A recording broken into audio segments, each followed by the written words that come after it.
How many emails have you gotten? I got one from Locked and Loaded. I'm on. Yeah, I was looking forward. I was looking forward to seeing him, or talking to him anyway. Yeah. Looks like we've got, I don't know. Yep, we got RJ in here. We have Locked and Loaded. I got 4 emails.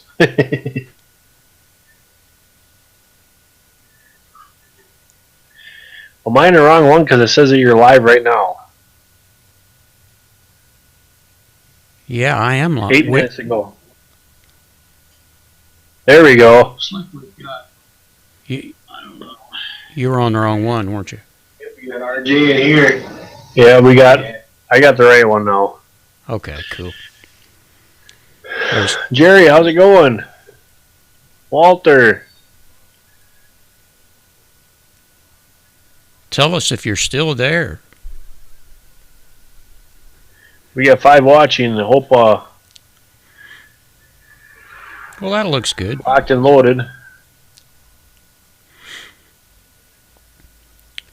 We'll wait for a couple minutes for everybody to get in here. Yeah, I don't know what happened. Sorry for the delay. We had technical difficulty.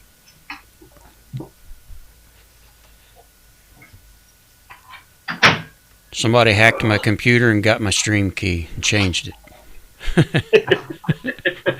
Couldn't have been me.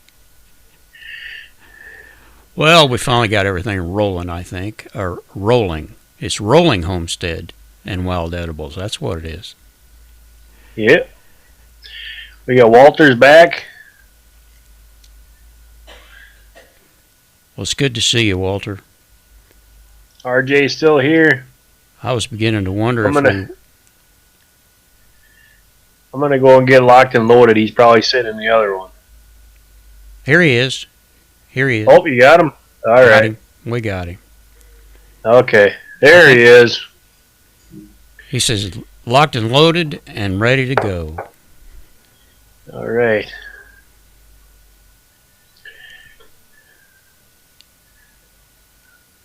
So we are Go ahead. Go ahead, Mark. I think we're ready to go, so I'll let you start her out and I'll just fill in the blanks. Well, I tell you what, these are guys that you brought with you. So go ahead and you just take over and you can tell them who I am, and we've been friends for what, 45 years and all that. Yeah, guys, you know how this live stream goes. Hit that like button. Remember to do that. Please share and subscribe to each other. This is Merle from Micro Homesteaders. You guys go check him out and show him the love that you showed me. And we're going to get this thing rolling, just like we always do. So like I said in my videos before this morning, if you guys watched it, we're going to be talking about bushcraft and bushcraft. We're going to be talking about back Eden gardening. We are going to be talking about all that fun stuff with composting, you name it. So if you guys get any questions or anything in the chat, let me know. Yeah, I know. I figured I did, Justin. I knew that. Thomas, glad to see you. No, you're not late. We just got this thing started. Yeah, Thomas is he's one of my subs too, I think. Yeah. Yeah, we got some. So one of the things that I wanted everybody to know, if anybody follows my channel, I like to teach thriving. If we're starting our homesteads, we really need to learn how to just thrive, not to just be on a homestead and just barely surviving. We want things to be thriving. Back Eden gardening is a good way of doing that. I showed you in the video today with that plant, 2 inches, and that sunflower just kicking her. So that's kind of what I want you guys to be able to do. So we're going to get a couple more minutes here to get everybody involved, and we'll get this thing started. So why don't you tell them a little bit about yourself? I'm an old guy. I know I don't look it, but anyway, my wife and I have been homesteaders before homesteading was a thing. You know, we had gardens when the kids were little, and we were like 25 years old. So a lot of things have changed, though. You know, we've got different ways of growing things, or at least in some areas, at least. I mean, we used to just go out and take some 12, 12, 12 and stick a plant in the ground and just kind of throw some fertilizer in there alongside it and hope for the best. Well, there's lots and lots and lots of stuff that you can learn now. And to be quite honest, I've just started, maybe in the last 6 months, really getting involved in this stuff. And now my wife, she's the expert, but I don't know. You talked about the back to Eden thing, you know. Well, there's so many things that you can get confused, and Mark's going to try to get us kind of on the right track, I think. The biggest thing with if you look back in history in 1950s, our ground was stripped of all because we came into taking and just doing heavy production. And you're talking to I was a farmer most of my life when I grew up, so plowing became natural to me. So when I learned about the back to Eden gardening, it was a big step forward because it put a lot of faith in things that I just couldn't see eye to eye with. But to tell you what, the plants that I saw today that I showed you guys in a video proves what the back to Eden method is all about. If you look at it, it's a no-till. So how many times have we all sat around with our rototillers and busted our back? And the weeding process, all this other stuff is gone. So it's like, how can this be so fruitful? And the answer to that is a lot of time, and I'm going to say it's a part of building the soil. We have to amend that soil content. We have to build that up. And when we get to that point, that's when it comes into full force. And if we look at what we have vegetables that we go buy in the store. They're lacking in minerals. They're lacking in the vitamin C because what are? They're raised hydroponically or they're mass production. And we really need to think about that because we're not getting the vitamins, minerals, what we need. And like I said in all my videos, what if you could take and make yourself a salad and you're full? That's what we want to look at. And today and tonight, that's hopefully what I'm going to be talking about, is try to get you guys to see that composting is an awesome method. You got grass clippings, yard waste, garden waste that can all go in the compost, get broken down. You can do the hot method like I use. Berkeley has a great theory on how to do that. 2.5 weeks of breaking down compost compared to 6 months. There's a lot of different things that we can talk about. And get that thing in your mind. Look at how we can do things differently. Yeah, well, I'll tell you what we did. We built a new fence around the garden, and we haven't been able to get on and do any videos for, about 3 weeks or something like that. So I know I should have taken the time, but at any rate, we've got new raised beds. Now, they're not raised very tall, but what we did, we loosened the soil within the bed, and then we put a layer of leaves over it, and then a layer of cardboard, and then we finished it off with some bags of stuff that the wife said we needed anyway, and then about an inch of seasoned manure over top of that. Does that sound good to you, Mark? Is that right? Yeah, actually, what I did with my big garden is one of the biggest things to get rid of your weeds is, like he said, is cardboard. You can lay cardboard down as your base and then throw on some leaves or some broken down compost, aged manure, dirt, whatever you have to clear that spot off. Another good way to do that is just, if you don't have that kind of stuff right at the time, you can just take a regular green tarp and stake it down in your ground where you want your garden. and it'll take care of all the weeds for you and start that decomposing process. And the grass is part of that. You know, don't take for granted the grass, because it's a very important part. For compost, you need an organic material, and you need a carbon to get that process. And then when you get that, it has that breakdown process. Horse manure and goats, rabbits, you can put on the garden right away.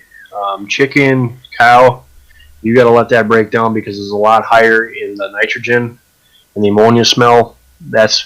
If you pick up some of your compost and it smells like dirt, you're ready to go. If it smells like ammonia, then just wait.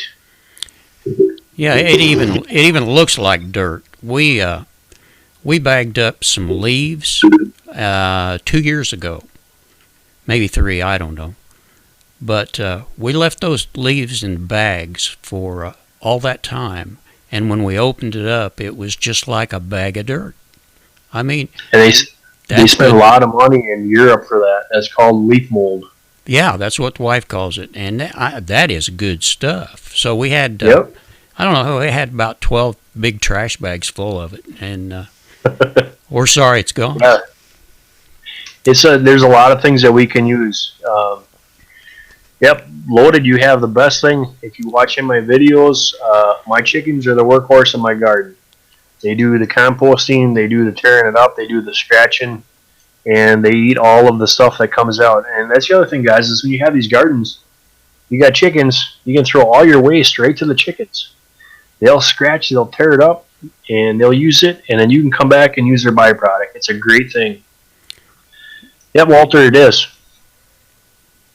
Yeah, those chickens pay their way. They certainly do. And you know, that's something else that we've got to do. I want to try to get at least 15 chickens, meat chickens, twice before it gets cold weather again, and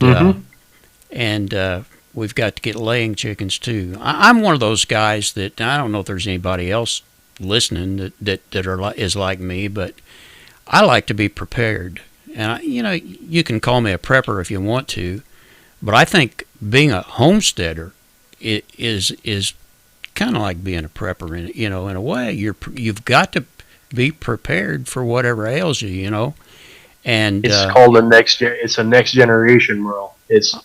I think that the homesteader, if you look back to the woodsmen, they were called. Now they changed it to bushcraft.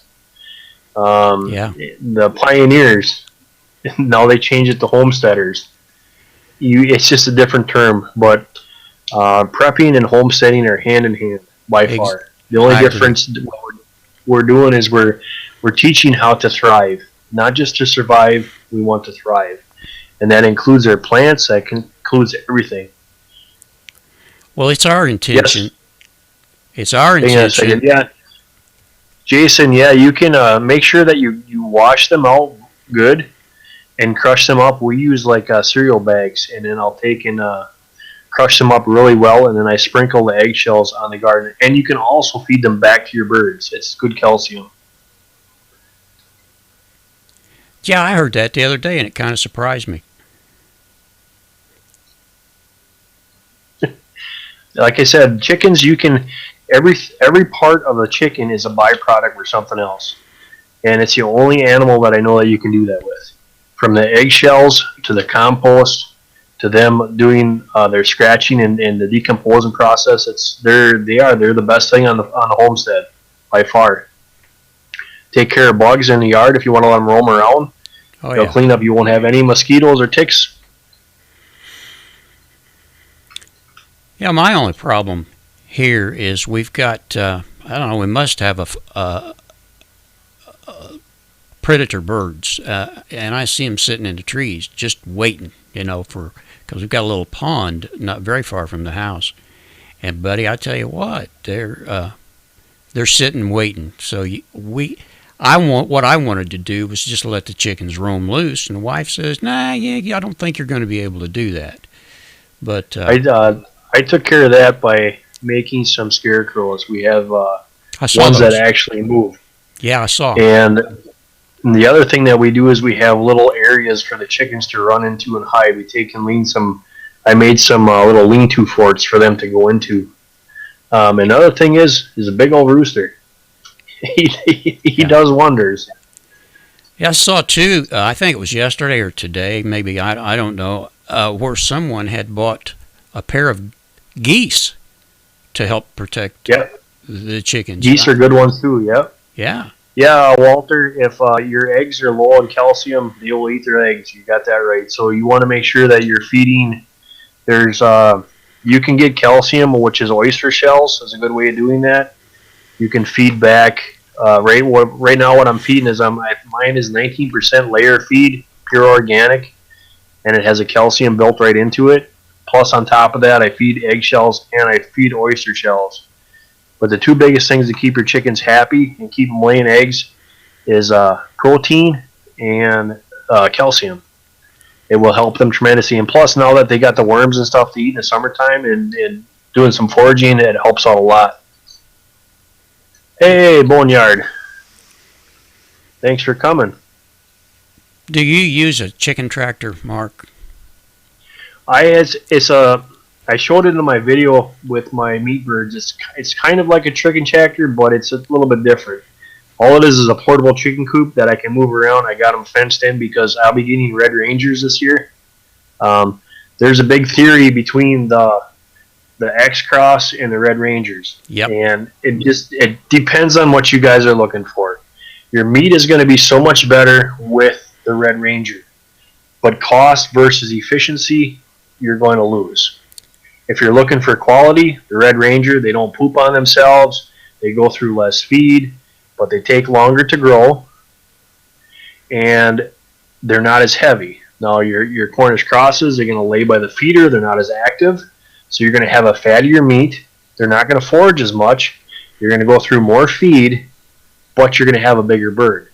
So you got to figure out what you actually are looking for and what you want. Well, where do you stand in the taste between the two? From what I understand, from what I watched and what I've tried, is the Red Ranger is by far a better tasting bird.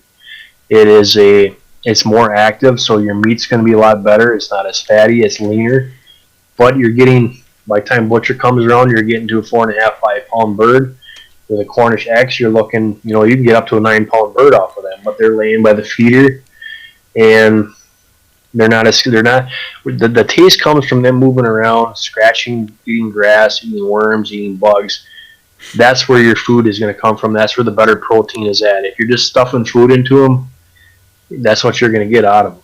Well, that's kind of where I was at too. I mean, for a chicken to just sit around and eat all the time and not get out and forage like the Red Rangers do, to me it was kind of, I don't know, I just couldn't buy the fact that I was going to try to do the Cornish cross. I don't know.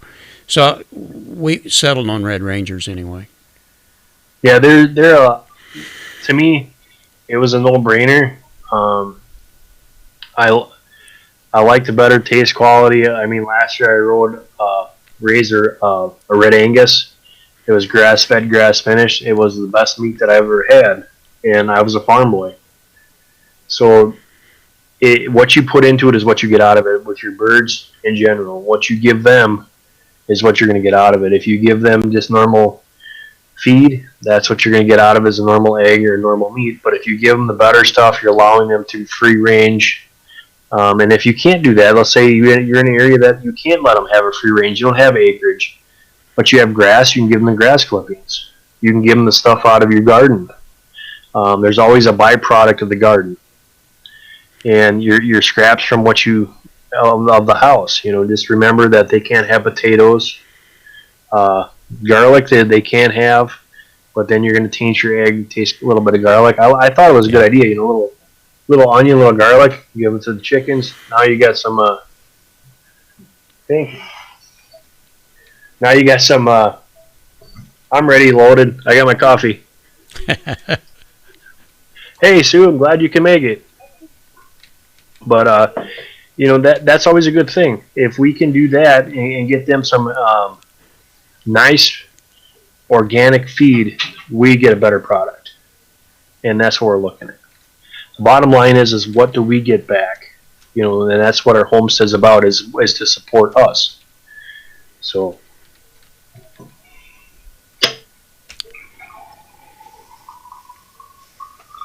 now, if I can figure out how to do coffee and have coffee beans, it'd be set.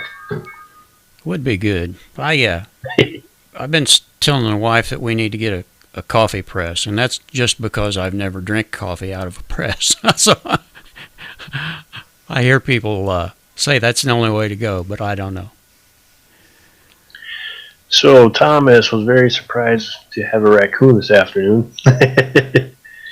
There's a lot of things too. You guys gotta. I'm kind of fortunate. I bought a deer farm, so I've got double fences on my chicken yard. Skunks will get in there. They will take out your chickens. Raccoons. If you have vultures, bird of prey, check out making some scarecrows is a good way of doing that. Or like Merle said, get yourself a set of geese.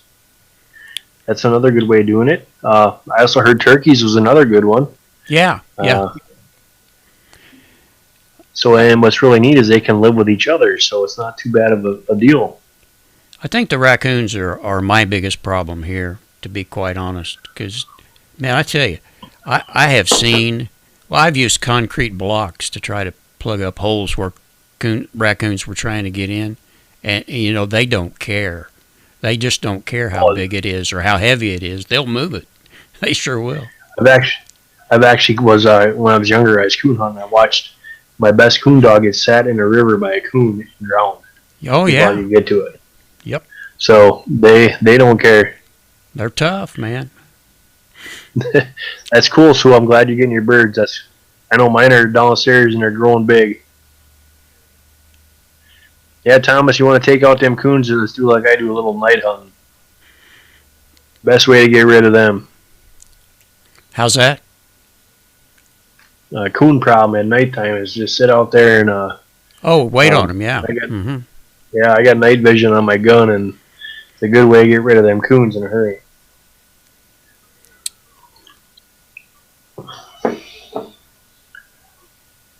Well, they're big trouble. I mean, I live on the edge of town, so I'm in the country, but yet I'm close to everything, which is kind of neat. But the people closest to the city don't ever kill anything, So I'm over here with every kind of an animal that you can think of, and it's tough.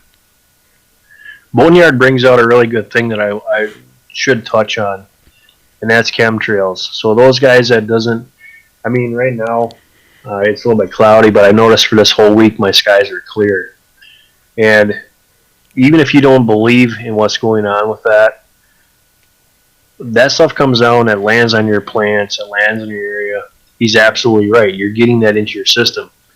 Greenhouses, you can put hoop houses on your garden, like my garden boxes that I have, they have little hoop houses on them. Is a great way to stop that from happening because it's shielded from that stuff. With what Merle did with building his boxes up, you put a hoop house on there, and that takes care of that problem. Yeah, and when you're outside, there's just not a whole lot you can do. You're just going to have to go ahead and breathe that aluminum and barium and all the other stuff that they're raining down on you. There's not a whole lot you can do about that. But I have started wearing a hat all the time because the tops of my ears get burnt really bad. So that's one thing a guy can do to help a little bit.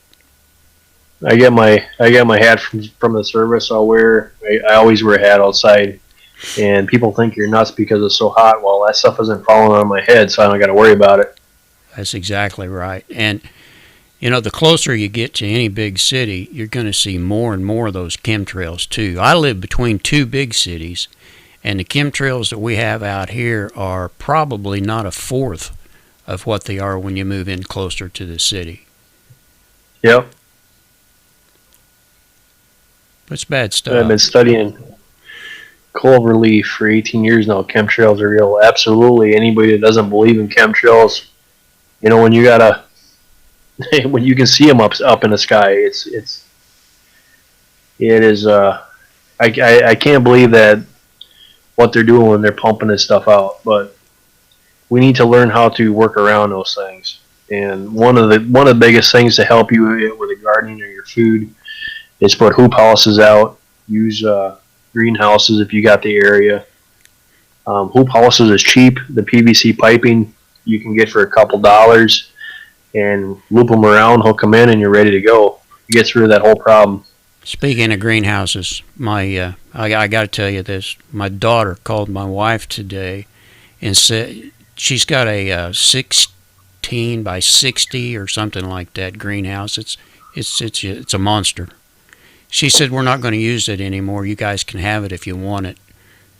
So we're going to go over tomorrow and get that for sure. Yeah. I just put mine out. Mine's the first one here is 20 by 30. And it is, you're going to do a little bit more watering, but I'm going to do a drip system in there. But we'll see how she produces. I think it's a plus no matter how you look at it. Greenhouses are, yeah, you can't go wrong, especially in our area because we got a short growing season. It's going to help me get back to where I need to be. Agenda 21. Here we go again. Yeah, well, it's there. I mean, they don't even try to hide it too much anymore. Nope. I showed the other night the Georgia Guidestones, and I got a lot of slack from that one there. I can't believe that people. It's right out in your face. You just have to look at it. And if you guys want some interesting reading, go check out the Georgia Guidestones. It's pretty interesting. Yeah, if you haven't, you need to for sure. And the thing is, with most of the people, I've got a couple of kids that I don't know, they're in their 40s, but they're so busy. They're so busy that they don't pay attention to what's going on around them. And that's the big problem. You got to slow down and smell the roses, yep. like they say, you you got to be aware of your surroundings. Exactly. But I see so many people that don't pay any attention to what's going on. Something that's really important to me, like the chemtrails or the Guidestones and stuff like that. I'll mention something like that to some of my family, and they look at me like I'm crazy. The old man's finally fell off. Go ahead. That's one thing nice about Loaded. Justin keeps you well informed. I don't even have to watch the news anymore. Because it just pops up on my screen. I don't have to worry about it anymore. Yeah, I actually don't watch the news anymore. I watch people like Locked and Loaded and Dabu 7 and them kinds of guys, Yeah, buddy, keep your head on a swivel. That's right. So the other thing that we're going to talk about tonight, now that I talked about gardening, is Loaded. You had some questions that you wanted answered about trees, or what'd you? Let me go look once. What did you say? Fertilizer. That's what it was. Okay. There is 3 things that you need to look at as far as fertilizer. We talked about it with compost is probably your best, or something natural. If you get into the more of the whole or the man-made fertilizers, that's what you're getting, is a short-term fix for that soil. Yeah, you're gonna have to do that every single year. When you get into the manure, I'm gonna take for instance like cow manure, very high in nitrogen. It's a short fix. Compost rebuilds your soil. What is the best fertilizer for my little apple trees? Actually, to tell you the truth, is compost you can actually get, I got them from Young's this year for my trees. They're little tablets. They're pre-start and you can use them on big trees. They're pre-starters for them. You just dig a little hole in the ground and stick them in. But what I did for my trees that works the best is when I prune my trees in the wintertime, I let the branches sit there, and in the springtime, I chip them up and put them right back to the tree. And every year that will decompose and constantly feed my tree. The thing with trees, especially apple trees, what we have down here that you are going to find out real shortly here, Justin, is because of the cottle moth. And they can destroy your apple production. They put the little black holes in your little apples, and you can make traps. There's all kinds of videos so you can watch. I'll be having one coming up here shortly on how to make them, but they'll just destroy the apple tree, and that's what we need to worry about. But by calcium and nitrogen, Walter, I don't know if you're talking about apple trees, phosphorus, nitrogen, micronutrients. Organic is the best way you can go. Yeah, that's what I don't want. Can I buy compost? Because I just started a compost. You can. Otherwise, Jason, what I would tell you to do is, or Justin, go check out Berkeley University. They have what is called a hot compost. And they show you how you can do compost in 2 weeks, which is phenomenal. The problem with that is when you get to that 160 mark, which is considered hot, you kill all the good microorganisms and bacteria that are in your compost. So you can buy it. I would go and look at like a nursery or something like that would have a compost pile. I wouldn't go to like any big box store to buy it.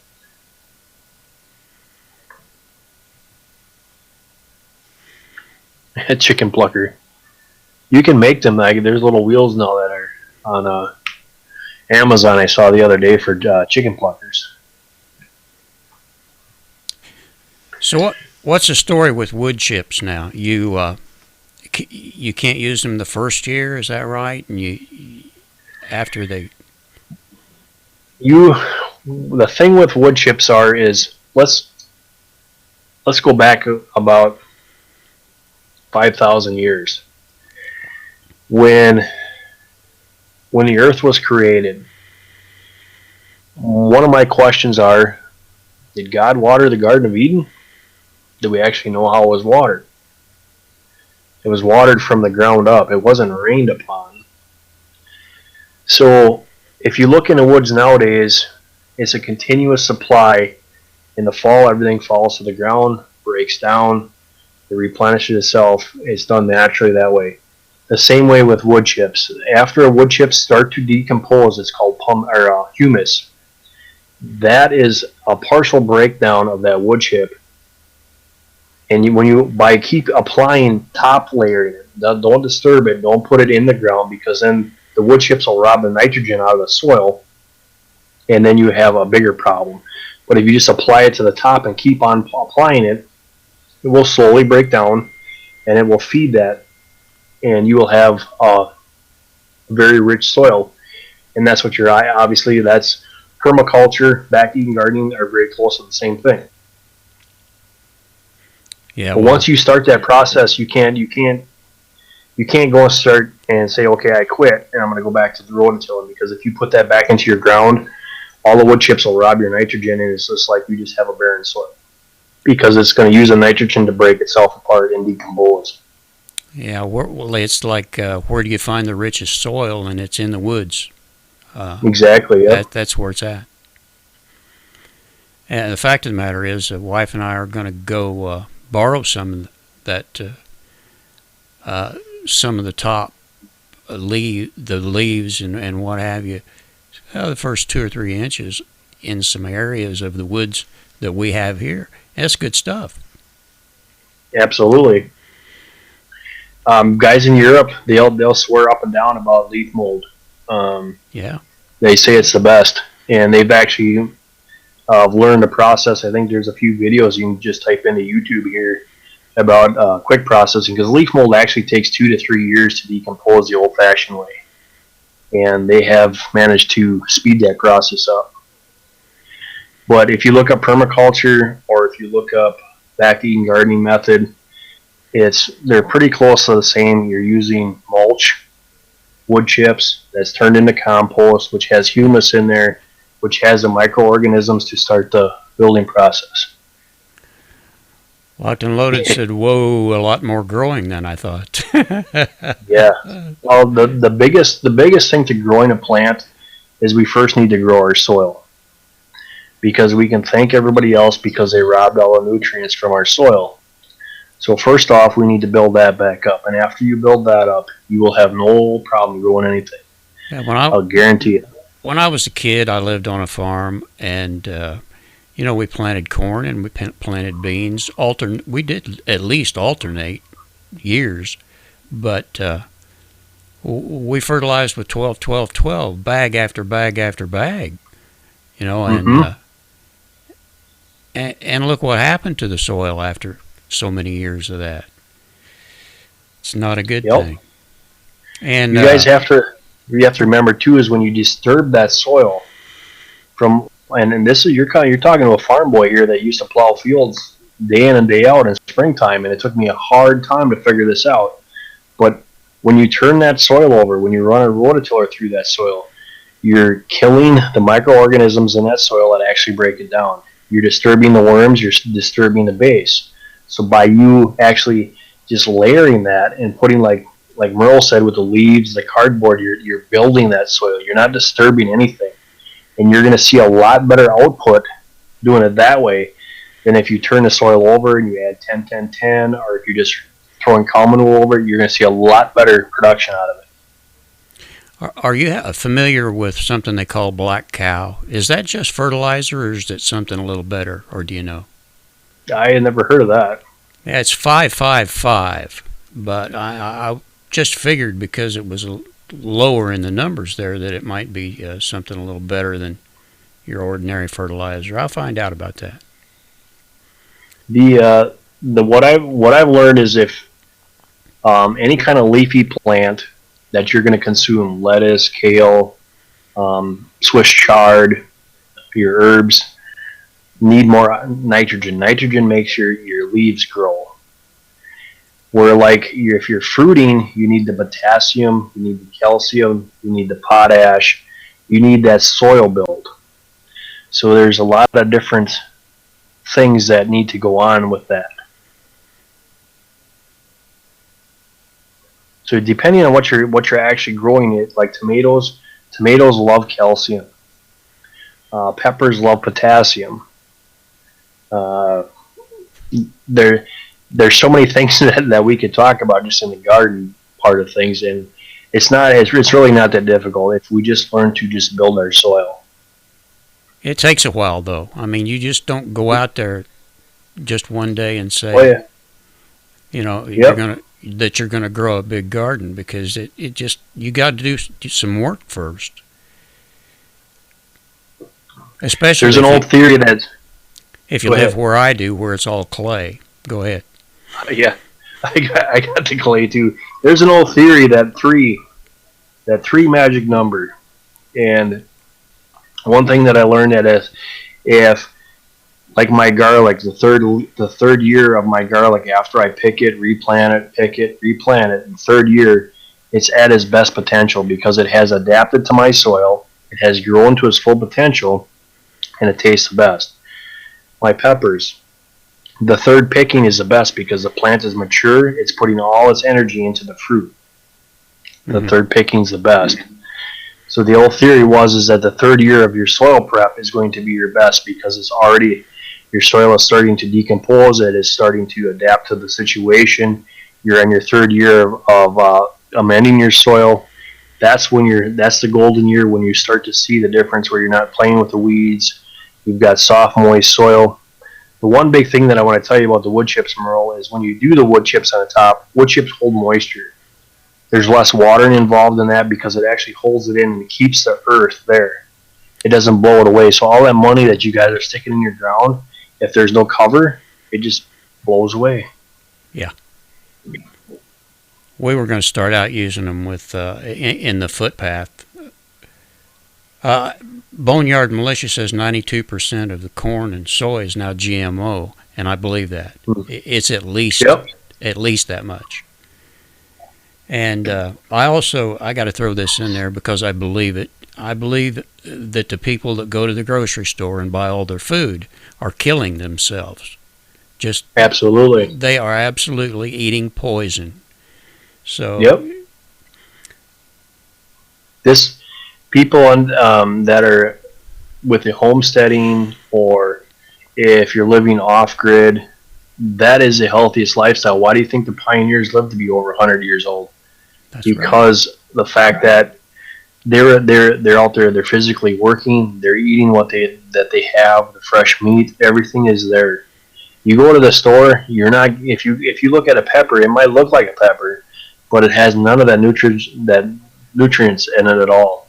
And I got a book over here that once in a great while I'll pull out, and it is phenomenal. And this thing here tells you what each one of those plants that you have in your garden and how good it is and what it's worth. This thing is worth gold to me compared to anything else, because there's medicinal and just beneficial stuff that's for you. So this, if you guys want to go check out a good book, the Nutrients Almanac will tell you what you need to do, and it helps out a lot. Looks like a good piece to have. And then we have, I think I went through these one time before. This is another one good book to read. This is called there we go, The New Healing Herbs. Yeah. You know, there's a lot of things out here that people think as weeds, they're actually really good for you. Actually, it's kind of funny, Merle, because my next live stream when I get up, I already got the stuff all printed off here. It is Dandelion. Oh yeah, we got plenty of those. Everybody does it. Everybody thinks they're a nuisance, but let me tell you that them little guys are beneficial for making the. Go ahead. There's no part of the dandelion that is not good for you to eat, as far as I can tell. Nope. It's all good. There's none. There's no part of it that's bad. Yes. We actually, from Weeding Gardens in the beds this year, I was pulling out dandelion root, and we dried them out, and they'll be going in and dandelion root tea, the tinctures. There's so many beneficial things from all of that. They're, if you start talking about wild edibles, I would say that I'm probably as ignorant as anybody as far as what there is out there that you can and cannot eat. But I'm told that there's just gobs and gobs of plants almost everywhere in this country that you can eat that are actually good for you. And I'll give you guys a little heads up here. These two books are my go-to books that are in my pocket anytime I go in the woods. This is Peterson's Hand Guide about Wild Edibles. That's number 1. And this is Peterson's Hand Guide to Medicinal. These two books right here will save your life, because I've learned so much from these two things right here. And it's kind of funny because right here is my SAS book, and I thought that this thing was the top dollar, and this was the one to always have. These other books will blow them out of the water, because, like you said, you can literally do anything you want with those books. Yeah. And they'll help you out for so many different things. God put plants on this earth to heal ourselves. That's a fact. And I hear some talk. Absolutely. I hear some talk that they are actually going to try to ban a whole bunch of medicinal herbs and things like that you can presently buy in a grocery or drugstore. And they're going to try to ban those from sale. So look for that to come your way. The biggest thing that you guys, asparagus is, I got a video on the benefits of asparagus, benefits of lemon water. They can ban and they can stop selling anything. We can grow it. We can learn about it. And this right here, what we're doing right now, with the people that are in this room, with Merle and myself, Yeah. they can never, ever stop this. When they do, when the knowledge is there, it's already out, we can use that. Yeah, we can. And, well, we already are, actually. I mean, we're growing things. We're growing things in the gardens that people wouldn't ordinarily grow, 20, 25 years ago. And, you hit on something a while ago. I think the last, 2017 was, I believe, the first time that people didn't grow older. The length of life actually went down in 2017 instead of growing older like it had been for all these past years. So you gotta be awake and know what's going on. Absolutely. You have to be constantly have, locked and loaded, and I say it all the time. Put God as number one, your family and your friends, and you have to get right with everything. And because Uncle Sam is not there to help you guys, I hate to tell you that. Being in the service, I know better than anybody. And when the time comes to when something happens, they're not going to be there. So we need to make sure that we're taking care of ourselves. And this is what the Revolution was, the Civil War. Exactly, history repeats itself. Yeah, and if you run out of food in the grocery stores, you don't want to run to FEMA and expect to get help, because you're probably going to find something that's very bad there.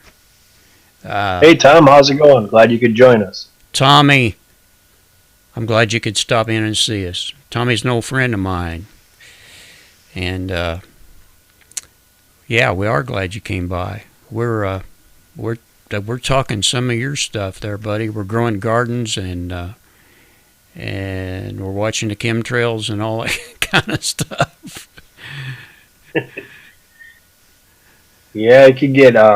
That's one thing that I missed about my live streams, and I'll be glad when they're back. Is because I'll tell you what, I had some of the best chats and some of the best times in there. If it wasn't Mikey falling asleep or trying to stab himself with a sickle, I had some. It'll be fun. But and it's just, I like the idea of the different things. You've got the boneyard in here that's talking of, a different era, but it's all the same thing. If you guys look at the chat and then read what's going on, it's all tied together here. If it's prepping is no different than homesteading. Homesteading is no different than pioneering, bushcraft, woodsman. It's looking out for yourself, taking your best interest and taking that and using that knowledge. The problem that happened was that people lost it. It wasn't taught. And people figured out, I can go to the grocery store, it's easier. And that's exactly what you're going to get, is what comes out of the grocery store. Oh, man. I hate to go to the grocery. Me too. I mean, there are certain things you got to go to get, but yeah, I just don't like to go. TP, that's about it. TP and coffee right now. Yeah, really. Right, Walter? You leaving?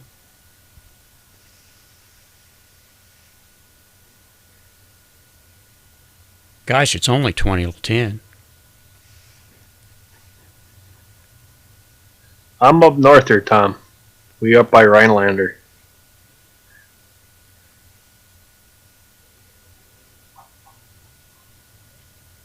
Tommy, are you originally from Wisconsin? And you didn't tell us? Is that where you got that southern drawl? Surely not. I get blamed for being Canadian all the time. You don't say a boat. About? A boat? A boat? Potato.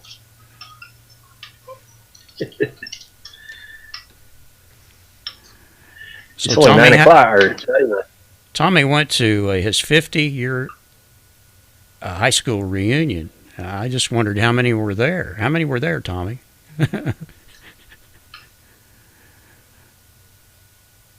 I've never been back to a reunion.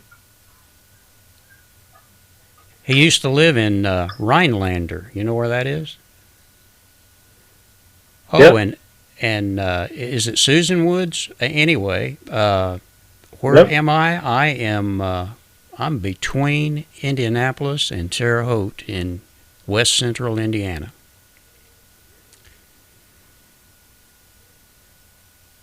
Oh yeah, okay. Loaded wanted me to touch on stinging nettle, wood nettle. I have a YouTube video out on that. It is super healthy for you. I show you guys exactly how to eat it. The benefits are amazing, and one of the things like Merle was talking about is we lost a lot of the things back in the day. I mean, it's probably quicker just to pull it up online here. So I'm going to explain how wood nettle, the benefits for it. And what I used to do, guys, is I used to go to Mayo Clinic. You want to type something in, see what the benefits are. You'll see one there from Mayo Clinic or WebMD, and you can find this all out.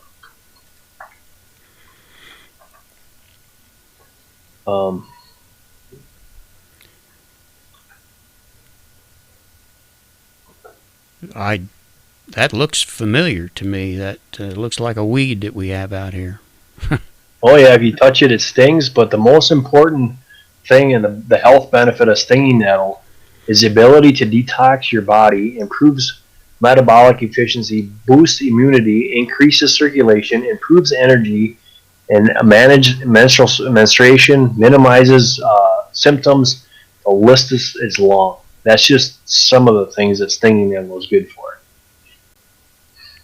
I had no idea. And I'll tell you what, it tastes exactly like spinach. No kidding. Yeah. Yep. That's good. This also prevents kidney stones. It's an anti-inflammatory. I actually make wood nettle tea. If you look in all your really expensive teas, wood nettle is part of it, stinging nettle. Bone spurs, treats respiratory issues, protects heart health, improves prostate health, skin care. There's many benefits to the wood nettle. So there's a trick to this though. Wood nettle has the same thing as if you're looking at insulation. So if it's above the knee, it's no longer good to pick. So you have to get it in the spring. When before the canopy will just start to come up, that's just like leeks. Is once the canopy's up, leeks are gone. Wood nettle is the same way. If it gets above the knee, it's no longer good, because then it has the actual glass fibers in there and it can actually cut your stomach up. So it's not a good thing to do. Thanks for coming, RG.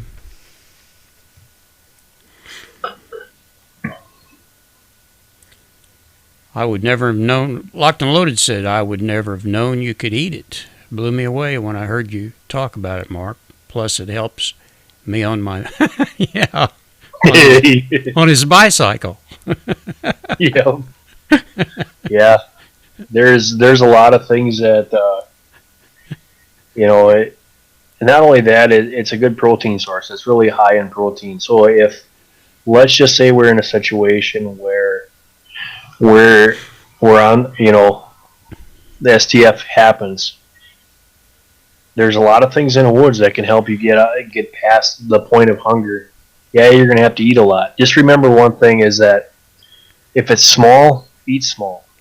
Like, let's say wood sorrel. Wood sorrel, or it's called woodman's candy. You guys ever heard of that? It's tiny. It's got little leaves. It tastes sour. It's full of vitamin C, but it can cause issues with upset stomach and stuff like that. So it's a small plant. You eat a small amount. If it's a big plant, you can eat large amounts. Tommy wants to know if wood nettle and stinging nettle are the same thing. No, they're not. Make sure you find out which one you have in your area. Stinging nettle has big thorns on them. Wood nettle has the thorns on the leaves, and you can actually pick them from underneath. Tommy, I have a video. It's way back in the beginning of my videos, talking about how to eat stinging nettle. Same thing with burdock and all that other stuff. There's a lot of good stuff out there that people don't realize that's there. Yeah, you want burdock root, dandelion root. You want to get the dock when it's fairly small too, right? You don't want to wait till it gets real big. Actually, you want to get it on the second year, because that's when depends on what you're going for. If you're going for the root or if you're going for the stalk. If you're going for the stalk, then you just take your knife and skim the stalk off, clean off the pickers off it, and then it's just like celery. If you're going for the root, you want that to be the second or third year, because then that root can get up to 3 feet long. And the medicinal purpose of burdock root is phenomenal. No kidding. I thought there's another one for you, Justin. I thought people had that I had heard people talk about eating the leaves on the dock. Yep, you can. You just got to cut away the spurs on the side of the leaves. Yep.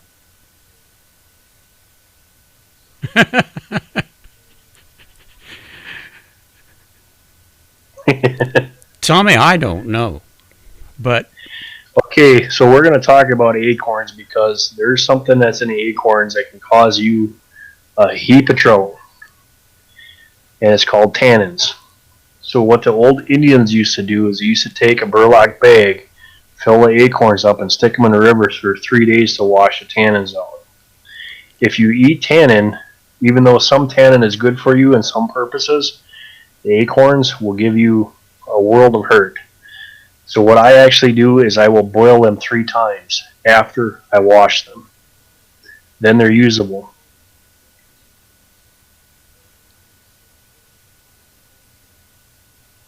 So are they good for you in any particular way, or do they taste good, or what's... Well, the more that you wash out the tannins, the less that they'll become bitter. Okay. They are very good for you. They're high in protein. I have I think I got 12 black walnut trees that I actually harvest the nuts every year from, because black walnuts are very rich in protein, and their medicinal purposes also. And they taste good. A quarter. Yeah, and they taste good. A quarter cup of black walnuts is a day's protein for a man. Really? A quarter cup. Really. Huh. That's amazing. I love them. And wife we've got walnut trees in the yard. She uses them to cook with. But boy, I tell you, if you want very many, you better have plenty of time to get them out of the shells. The other thing, the black walnut tree is full of iodine, and the good iodine. So a lot of people take the husk off the black walnuts and they make a tincture out of it to get the iodine out of it. I have not done that yet. I just harvest the walnuts. Is tannin a dye? It is, yes, but it's wash. It washes out. I actually tried to use the black walnut for a dye for staining wood. It didn't really work out that well. But it will stain your hands for a couple weeks, and people think you're funny because your hands are real nasty, dark. Fiddleheads, I haven't heard them in a long time. Absolutely. Fiddleheads are awesome. Same thing with morels. Guys, you got to watch out too, because a fiddlehead, there is a look-alike. And it's probably not good for you. No. That's why I don't like playing around with or talking about mushrooms too much. Morels, I don't worry too much about, or chicken of wood, stuff like that. But there is a lot of lookalikes, and you can get yourself in a whole heap of trouble in a hurry. I did hear something yesterday in a video that I watched, and it was about people that eat a plant-based diet are generally speaking low in vitamin B12. And absolutely. And what is vitamin B12? What does it do? Meat is it's your nervous system basically. So yeah, if you're on a plant-based diet, you need to replace some of that B12 that you're not getting from meat. Plant-based. Yeah. There is the other thing too is if vitamin C is our recharge on our batteries. If we think of ourselves as like cars, your battery goes dead, you hook the battery charger up to it. That's what vitamin C does. B12 plays the same part of that. It builds your immune system. It helps you to fight off disease. It helps you to fight off cancer. There's so many different things that are with B12 and vitamin C. Without a doubt. Boneyard says, mushrooms are not worth the risk. I've been ill before. And baked. Yeah, well, I had some don't eat the purple mushroom. I had some mushrooms one time, and I was gone for 3 days and didn't know where I was at. Yeah, that's why I said I don't talk about mushrooms. I go out and get turkey in the woods. I'll go get some chicken in the woods. I'll go get some morels, and I know what I'm looking for, but I don't go and advertise that one because you pick the wrong one, you're going to have a bad day. S. Wood says, I have pernicious anemia and have to have B12 shots every so often. My father actually had to have them like every 3 days or something like that. But that's one of those deals where Big Pharma has got you over a barrel. You cannot even overdose on B12. You can't. Your body will get rid of any of it that it doesn't need. Yet you have to have a prescription to take B12 shots. And I do have this book that I showed you right here. Any kind of ailment, it's in the back. It tells you exactly which vegetable to eat for that ailment. Yep. And B12 is listed in here so many times. This is another good one.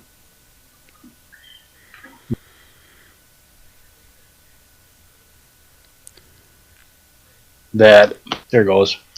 So if you guys can see this one here, this is a really good book. The Essential Guidelines for Building Your Natural Defense, and it's herbal antibiotics.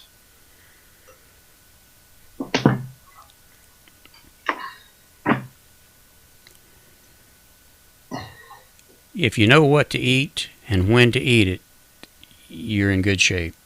And those books are invaluable as far as that goes. Justin, can you grow your own mushrooms in a dark room in the basement? They actually have mushroom kits that you can buy that have the logs filled with spores. You can buy spore plugs and go out into the woods and stick them in pine trees and you can do all that stuff if you want. Boneyard Militia has been taking B12 injections for 20 years. That's cool. Yeah. I would take them if I could get it. I suppose if I talked to my doctor, maybe I could. But I hate to pay Big Pharma for B12. Especially when there's so many different vegetables and plant life, wild edibles. That's really high in B12. I think asparagus is one of them too. It's loaded with B12. Yeah, and C too, if I'm not mistaken. Yep. Yep. Yeah, Boneyard, it is. It's a fine art. Yep, cabbage. I make my own fermented cabbage, and let me tell you, it's a wonderful thing. I've not tried it. How does it taste? Tastes awesome. Cool. It is. It's a little bit crisper than what if you make your own. We make all our own sauerkraut, and I have a bottle of fermented cabbage. Actually, I got a video going a couple of months back already where I did some red cabbage. But we always have two going, and we have one in the refrigerator. That I think it's like a half a cup of fermented cabbage has more probiotics than a whole bottle of probiotics that you buy in the store. Yeah, I got to try that. It's so simple. That's the other part.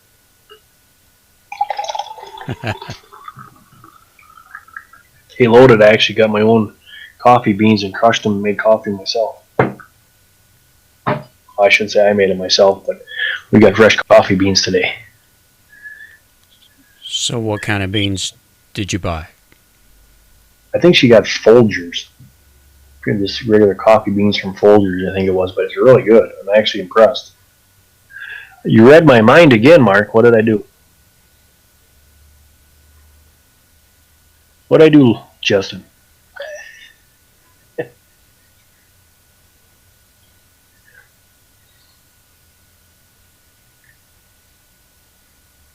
Oh, I bet you it was because I poured my coffee.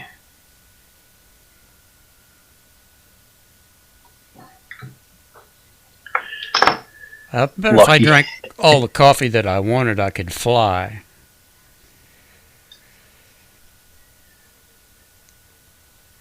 12 quarts of sauerkraut. 12 quarts. That should hold you for a while. Yeah, we make probably 25, 30 gallons of sauerkraut when the cabbage is in season. So then we'll put it away for the year. Read up a couple comments, okay? Yeah.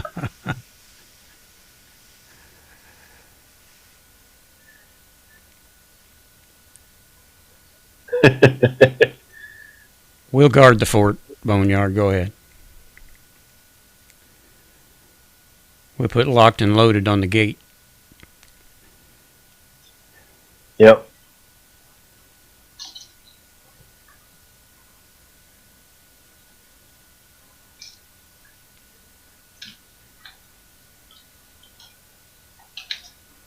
Or sauerkraut and fermented cabbage, any kind of fermented foods are really good because the probiotics is just phenomenal.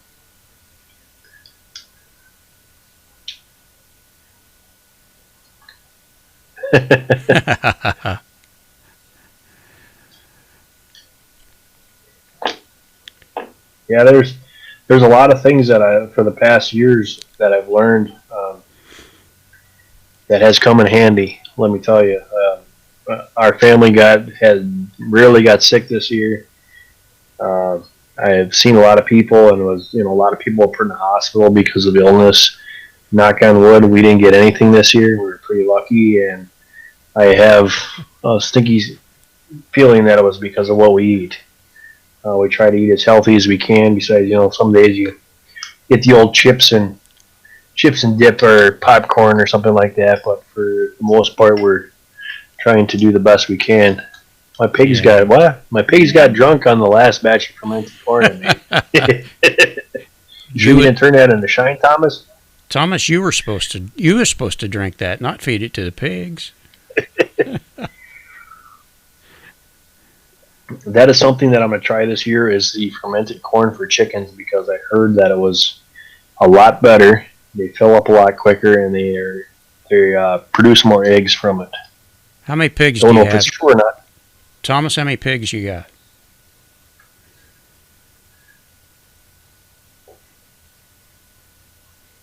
I can drink coffee right up till I go to bed too, but it'll make me watch TV for a couple hours.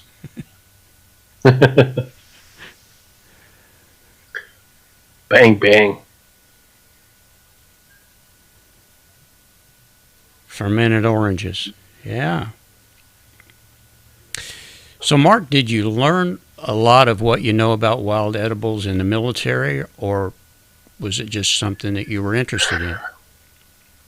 What happened was I had, when I was a kid growing up, a good friend of mine, his grandfather was the tribal chief. And he would take his grandson out in the woods every day while we were kind of inseparable. So he just kind of said, well, if you're tagging along, you might as well learn too. So it started there. And then after I got out of the service, I wanted to teach my son bushcrafting skills, how to survive in the woods and how to find things and how to track things and how to do that. So that's how my whole YouTube experience started out, is because I started making videos for him to watch later on. And then I got the idea of, well, why don't I put it on YouTube and share with everybody else? And then well, I'd be walking around and I'd be eating this and I'd be eating that. And people are like, well, how do you know you can eat that? Well, I know I can. So then I started to do a little bit more research on stuff, and I'm like, well, there's a lot more things that I can eat. And when people used to call me a goat because I'd be going around the yard and I'd be picking this and picking that and eating this and eating that, and they're just looking at me like, what are you doing? And then I give it to them, they try, and they're like, wow, that's good. So that's how it all started. What? And then from there, I got these books, and it just became like, I think, I don't remember who said in the chat, there's so much edible stuff out there. There's so much food. I used to get upset because I'd watch these info commercials of people around the world, and they're sick and they're hungry, and please send us the money. And the plant that's right behind them that they're taking a picture in is edible. Yeah.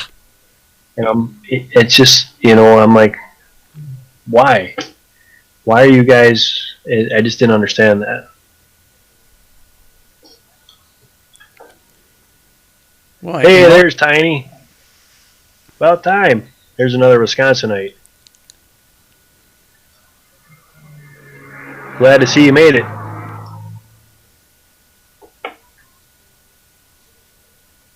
He's got another Merle. He's got a really good channel, Tiny Hilltop. Another really good one. I will go back through this chat, by the way, and make a stop at everybody's channel. Well, you guys hold on a fork. I'll be right back.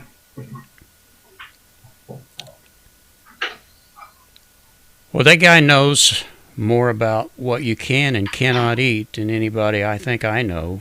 That's for sure. Should call this the coffee chat. Well, yeah.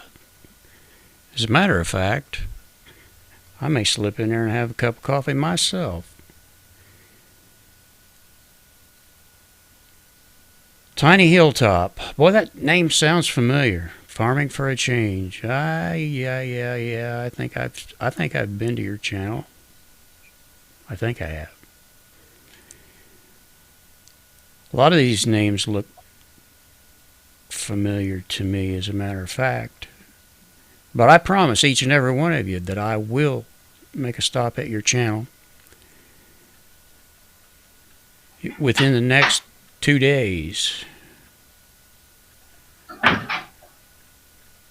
Because we certainly appreciate you stopping in at ours. And if you see somebody in the chat that you don't know and you haven't been to their channel, slip over there and give them a look-see. Actually, I'm going to do that right now because I don't think I have Tom, but I will in a second. Tommy's good people. He lives in, Reeltown, Alabama. I am subscribed to him now. The other thing, too, guys, is that one of the things that I do with wild edibles, a lot of my different plants, I dehydrate and I save them throughout the winter time. And then you don't have to go buy a big, expensive dehydrator. You can do a sun dryer, and I made one. Works great. So think about that kind of stuff. Dehydrators are a very important part of homesteading, but if we don't have power, we still have to have the means to dehydrate stuff. So go check out how to make a dehydrator from the sun. It's worth it.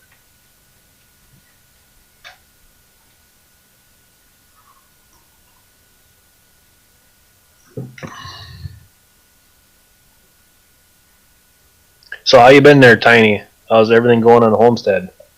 Haven't seen much of you.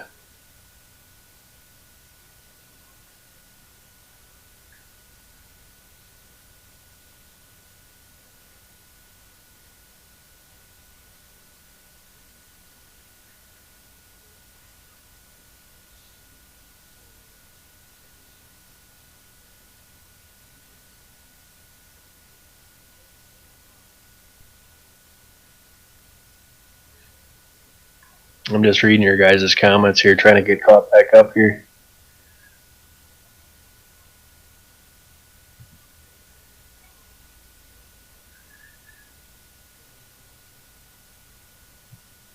Yeah, if you guys don't have Micro, give him a sub, show him love.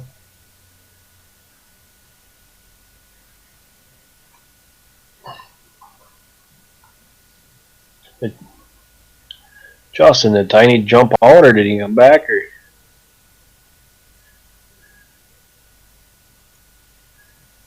Or where? There he is. Yeah, it finally got warm here. Ain't it nice?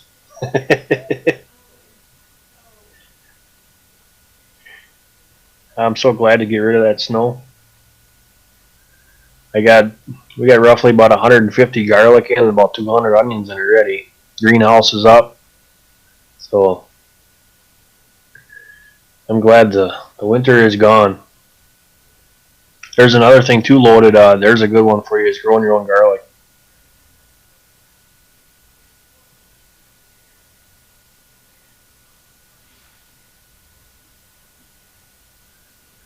Yeah, I suppose it'd be hard.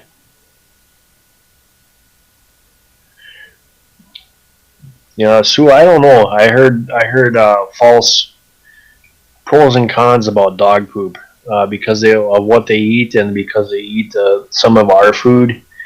It's not really good to fertilize with dog poop or make compost out of it. But I've seen that in the grass, where they poop in the grass, does wonders. So I don't actually know. I just kind of, the dog poop goes in the garbage can. It'd be like me going out and pooping in the yard, I guess. How I look at it.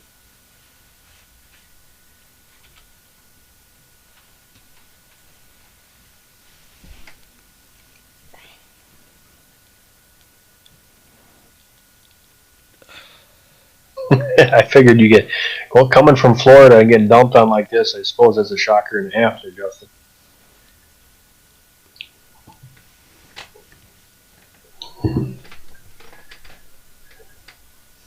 So now that everybody took their 5-minute potty break, we should be back to rolling again.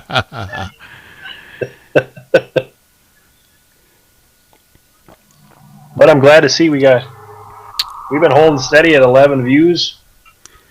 That is great. Don't forget to give Merle here a thumbs up for his live stream. We've been doing very well, and I've enjoyed it. That's the big thing. Like I said, too, guys, when I start to get back on my live streams, I'm probably going to be streaming Saturdays or Sundays for sure. But most of my streams are going to be in the evenings. But I'm going to set up something with, I want to get Merle locked and loaded, Sue, Tiny, so that we have an area. I want to get Doc in here. So I have an area, a specialty in each subject, because I think that would be a really a good idea. Yep, Doug and Stacy uses human manure. Yeah, they have a composting that allows that to happen. I haven't figured that out yet, and I've got chickens, so that's what I use. Yeah, I do like watching Doug and Stacy, though, too. Yeah, and if you get a chance, Mark, take a look at the V-Mix. It may be something that you could be interested in sometime. I've been using the OSB right now. Yeah. And been pretty good with that one. But I do like how this one does, and I had no cutouts yet. There's no publishing or whatever, you know. One of the things I like about this is the audio is two people can talk at once. It's really cool. Yeah, that is nice. So all you got to do is talk louder than your buddy, and you get to talk all the time. You mean just turn up the mic? Yeah. Well, we're pretty even Steven here. We both got powered mics going, so. Yeah, well, I've had this thing for, I don't know, 20 years probably. I started out using this with a ham radio, and I still got the radio. You never know when you might need it. Exactly. It's another thing too, guys. Justin, especially for you, if you don't get a ham radio, get a CB. Yep. And put that tower in, because sometimes it's worth having. Yeah, you just never know. Yeah, Tiny, I don't think as much as I understand the compost concept, I just have this thing about um, using my own turds to fertilize my vegetables. I don't know if I could do that. Yeah, I have a problem with that. There's just I would say I would have to use that as a last resort. But I will tell you guys something that I found out that'll really make you all very happy. China, Mexico, and everything else where our food comes from right now, They out of do the it. grocery store, Yeah. they do it, exactly. So if you go to the grocery store and you buy a pepper or you buy a zucchini or a cucumber, some little Mexican was dropping a pile right next to that plant. Yeah, you know how the Chinese feed their fish too, right? Yep. They raise chickens right over the top of the pond. Or so I'm told. I haven't been there. I haven't seen it.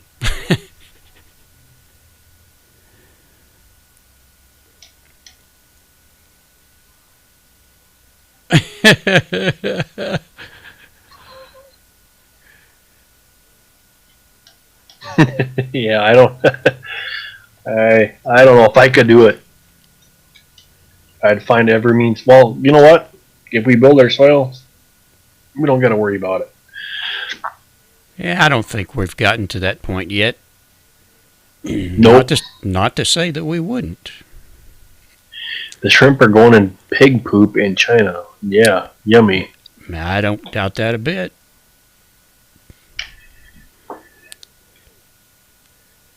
Pig poop soup.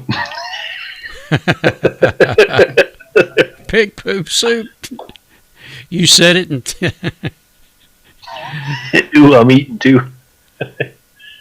I remember when all that spinach was infected with Hep C from human fertilizer. Yeah, probably. Well, there's just a big article in the thing because of the way station in Phoenix, Arizona got E. coli poisoning in there, so they were pulling everything out of the states because of that. You gotta remember, there's a big station there in Phoenix where it's a big hub where all the plants from Mexico and all over the world come in and they get shipped out of. And there was a big E. coli thing going on there. Yeah, they tried to blame that on to the wild pigs, I think. And they probably do contribute to it.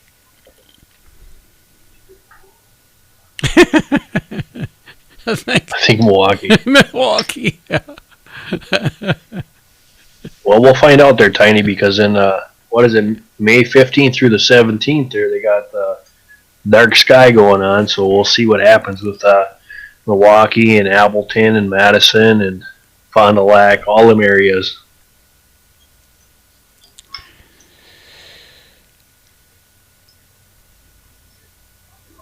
I am dialed up in deep water culture growing, aeroponics, and soilless mediums. Uh-huh.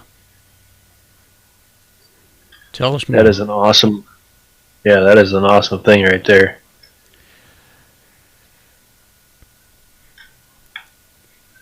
Hydroponic and aeroponic. A friend of mine started hydroponic plants, but he couldn't get it dialed in, and all his plants died.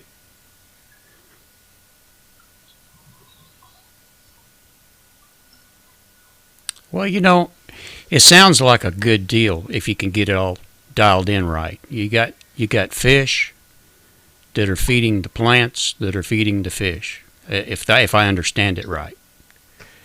Yep. What more could you want? But I suspect it's not that easy to get it all dialed in, though. No, I think everything has to be set to there's different things. People are using fertilizers that they buy. Some people use fish ponds and they have the water circulate and stuff like that. So there's a big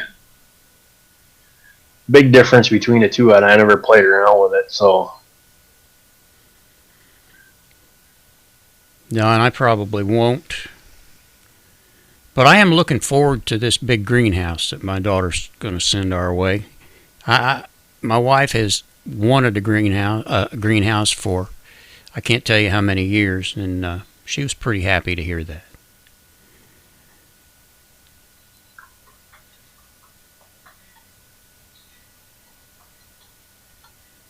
So did you use compost to heat your greenhouse, Mark, or did you heat it? I used compost to heat my chicken coop this last winter. Yeah.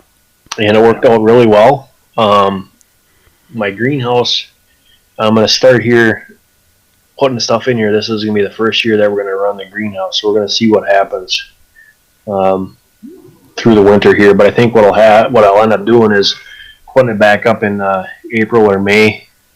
And then, or not April, but March, April, and then that way I can get in early part of May planting. I agree with you. Wood's globalist plan is order out of chaos. There's no doubt about it. I think we're all on that same page there.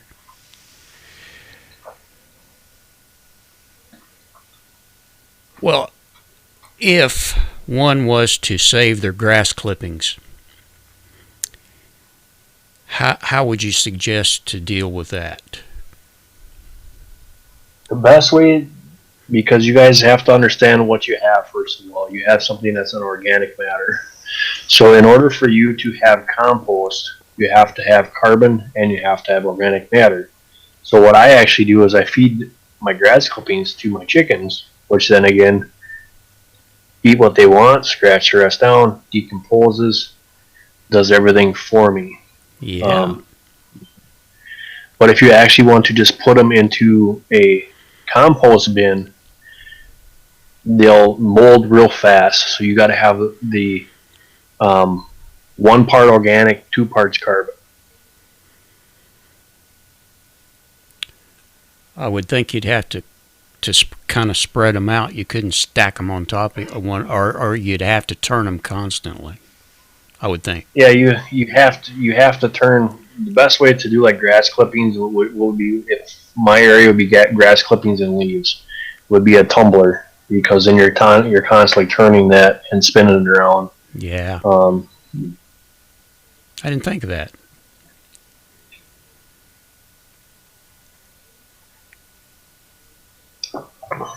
And the humidity should never be more than 49%. Tell that to the weatherman in western Indiana. Yeah, I bet it gets. Tell them here. It gets pretty humid where you are too, I think. Yeah.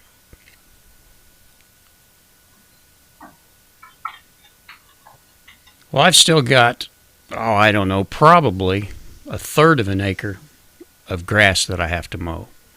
Now, we're going to, believe it or not, I've got a bigger front yard than I got a backyard. We've got about an acre total. So we're going to put 3 raised beds in the front yard and decorate them up. And people will probably think that it's all flowers or something, because, they're not going to know. And who cares if they do, as far as that goes. But I want to grow things every place that I can grow it, because I want to, this fall, I want to put up enough food for 2 years. And with some... That's a very, very good plan. Well, I used to think 1 year was good, but I'm thinking more along the line of 2 now. See, one thing that a lot of people don't realize is that we're humans. And we have friends and we have family. That's right. And if you take anybody in that situation and you take and prepare enough food for a year for yourself, and your nephew, your niece, your daughter, your son comes to the house and they're hungry and they have no food, you're going to feed them. And when you take, for instance, you put enough food away for yourself and your family at that particular time, it's always good to have a little extra. Tommy, my wife says it depends on what it is, whether it goes in the compost or not. You got to be careful that you don't put meat scraps or something like that in. Yep. That's the only thing so far that I have found out that that doesn't go in. Well, it goes in Dakota, my dog, and he Yeah. doesn't eat scrap. Yeah. Even some of the other things too, guys. Eggs. Get to a point you can always put your eggs in water if they float. They're no good. You can fry them up and feed them back to your chickens as scrambled eggs. So there's a lot of things that we can reuse. It's recyclable material. So you don't waste not, want not. Yeah, and back to what you were talking about a while ago, if you got a year's worth of food, you're probably going to feed half of that to your family and friends. So you automatically need twice as much. Yep. Because they're asleep still. Your family and your friends are still asleep, and they don't know that things could get tough. Things could actually get difficult just because of the solar minimum. What was it, in 1816, they had a summer that was winter, that there were no crops raised in the year of 1816. And they tell me that we're due to have that solar minimum like that again. Whether it will be that cold or not, I don't know. Not only that, is you can, there's a couple months back, I went 10 days without any sun. It was cloudy here the whole time. Yeah. So there, like you said, Merle, there is going to be times when that season is bad. If it's apple, so if you got a good year and you got a good season, put away what you can, because you can can it, you can dehydrate it, you can freeze it, make whatever you want out of it, but put it away. Don't stop until you got enough for yourself and then say, okay, I'm good to go. Always nice to have a little extra. Yeah, I'm one of those guys that doesn't believe there is any extra. There's always a reason to put it up. As long as you're able, you should be putting it away for bad times, and you never know when those times are going to come or for what reason. It doesn't have to be Planet X, nor does it have to be a civil war. There are many, many things that could happen. Just think of it this way: you're going to put up toilet paper. Yeah, I mean, and a lot of people do. A lot of people do, and they don't put up food. Yeah, and they'll sit there and they'll slack on the food. But you go in their pantry, you go down in their basement, and they'll have 20 rolls, 30 rolls sitting down there. I mean, packages of toilet paper, and I'm like, but you got no food. Locked and Loaded says, yeah, the ones that call us crazy, they'll be begging for food and won't survive. That's probably true. Don't doubt that at all. The biggest thing, guys, that I'm a firm believer in this, and Loaded will probably say the same thing, is when it comes down to the end, our family and our friends aren't with food and without shelter and are sitting there laughing at us now and say we're nuts. Those are the ones that are going to turn us in. So just keep that in mind. They're the ones that are going to turn around and say, well, they got this over there. Yep. Well, they're more likely to do that, too, if you don't share with them. And if for no other reason, you're going to have to share with your family and your friends, at least to some degree. And when people come walking to the door for handouts and they go tell the rest of the town is, hey, I got food over here. And now that one person comes back with 20.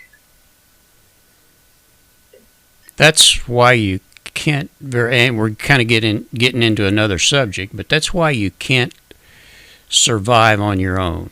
You have to have, you can't guard your door 24 hours a day. You got to have more people. I would suggest at least 20 or 30.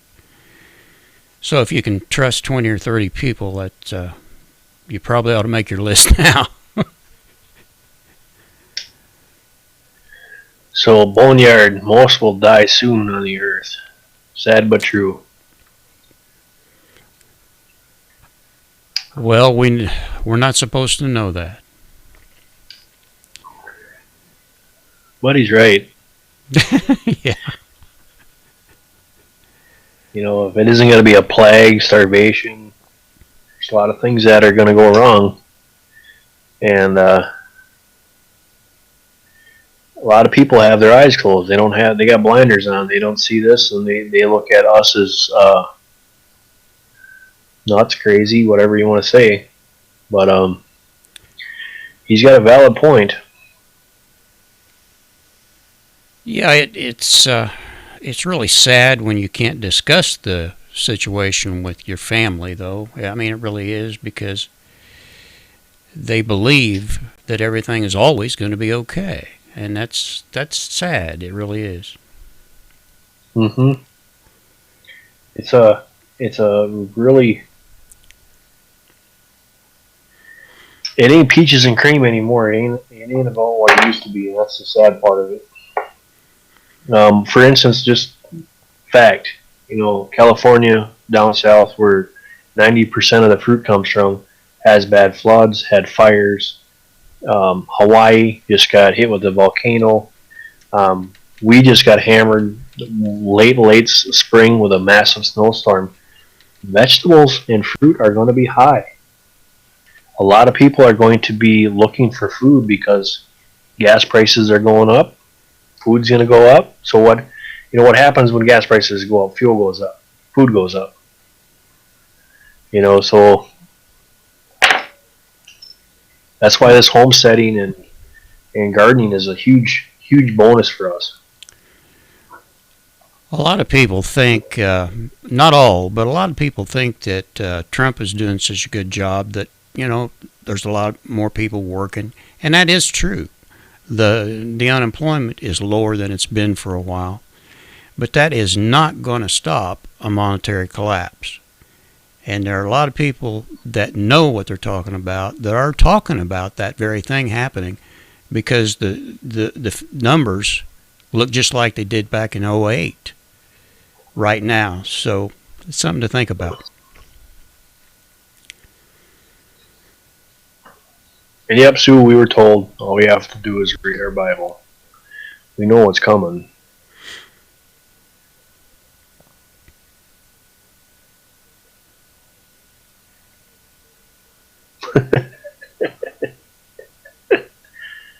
The best part of these live streams is sometimes is read the chat.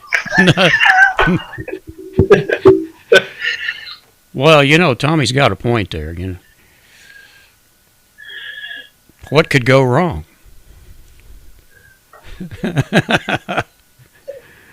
Tommy, I'm really glad you stopped in. I'm glad I was able to talk to you today and invite you. Amen, Boneyard.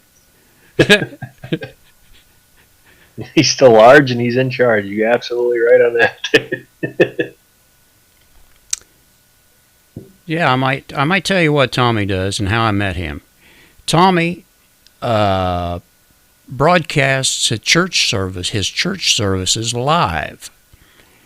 And the way I met him was in a live a program that we do weekly that talks about live streaming. So Tommy can tell you, with the government looking out for you, you're in good shape. And the petrodollar is moving away from the U.S. dollar, so that's going to be a problem. Thomas just had a small earthquake in New York. Well, you got the Madrid fault line that runs from Chicago all the way down, isn't it? Isn't that right? That one runs down through Missouri, the Madrid. Yeah. Yep. Well, you guys also got to remember is we got a sleeping giant in Yellowstone, and that thing's ready to pop any day. And if that thing goes, it's going to spread 12 to 36 inches of ash across the whole United States. And there won't be anything. When Merle was talking about, and won't be anything growing then either. No, there won't be. So if anybody's watching what's happening with Hawaii, you might want to take heed and take notes. Because you have scientists that are poking a bear right now as they're trying to relieve the pressure in Yellowstone.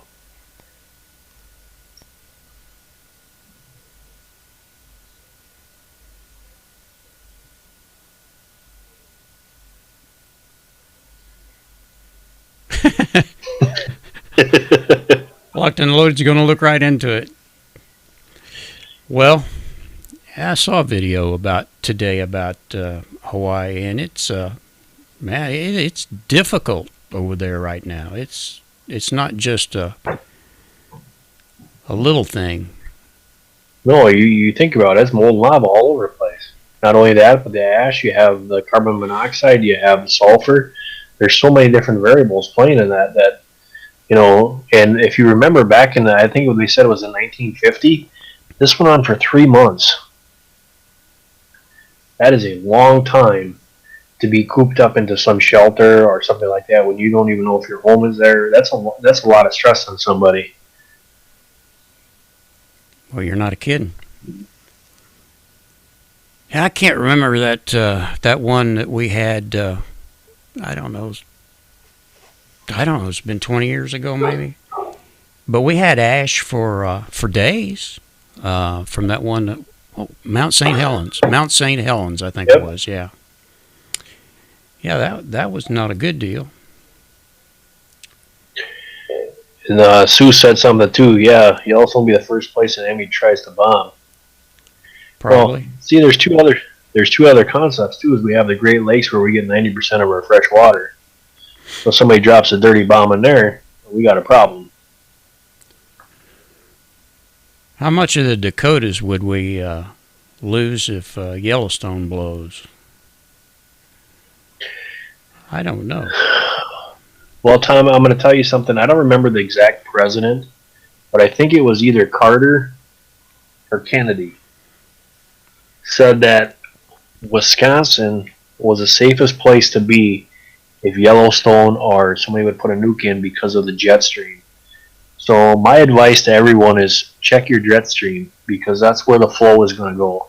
But they also just said, the scientists just said about a month and a half ago, that if Yellowstone would pop, Dakotas would be covered, and here in Wisconsin we would be getting about 12 inches of ash all the way to New York City. So it would not be a pretty thing at all. Yellowstone, Mount St. Helens would be a baby fart compared to Yellowstone popping, put it that way.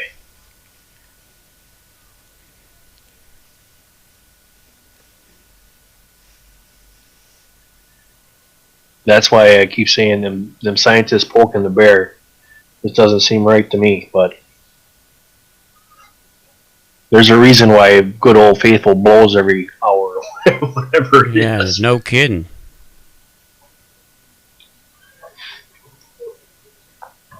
But their scientists are saying too that the tar pits are rising. There's other things that are going on. This Earth is very active right now. Well, yeah, like the sinkholes. I mean, we didn't think about sinkholes 10 years ago. No. But we do now. Yeah, perfect example. Thank God it was just frost. But my driveway heaved, and that was the first thing I thought. Great, I got a sinkhole right in my middle of my driveway.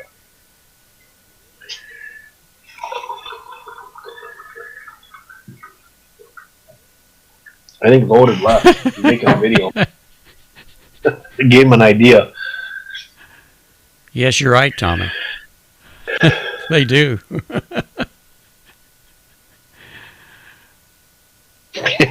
That's what I mean. The chats are the best. I love the chats.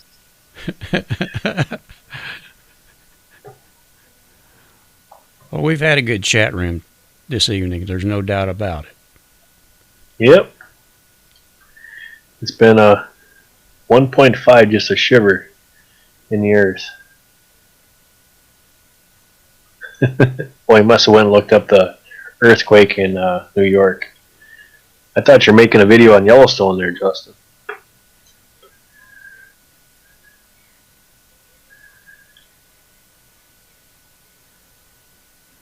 Well, I'll tell you what. As far as I'm concerned, the only good news, well, it's not good news necessarily, but proper news comes from YouTube. As far as I'm concerned, that's where you have to go to find out what's really happening, because the mainstream news is not going to tell you. No, they're trying to stop that too. So Yeah, they are. The more that we stick together and that we have these groups and we have these conversations in these rooms, the more people that can, Blocked and Low, anybody that watches my video, I got a troll. He'll put a thumbs down on my videos every single time. And the funny thing is he doesn't realize is that it counts as a positive thing for YouTube. So is he the one that's doing that? I'll be darned. Cool. Locked and loaded giving you a thumbs down. Is he the one that gives you those thumbs down? No, he's not the one. He's the one looking to break his finger.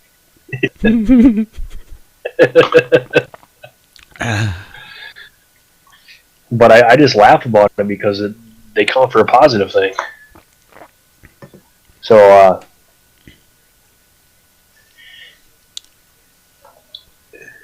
what was it? Yeah, I'm gonna be sitting on a lawn chair with a Mai Tai watching the whole thing go over. Because there ain't much we can do about it if Yellowstone pops. God makes warriors. They're never born that way. He molds us. Full armor. Amen.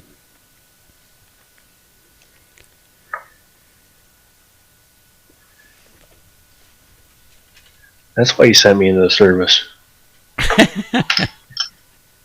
Just kidding. How long's it been since you were in the service, Mark? I got out in 2007. Uh-huh. So I'm officially retired until, well, I say I'm officially retired because I hit the 43-year-old mark and they say they won't call you back. But my first sergeant and everything said that until you're 65. So we'll see. Yeah, what is it? The officers are never retired completely? Is that it? They can always be called back, I think. Something or other like that. Yeah, something like that. I was always the bad apple. I only made it to sergeant because I said I wasn't going to waste my time to go to school and do that. So,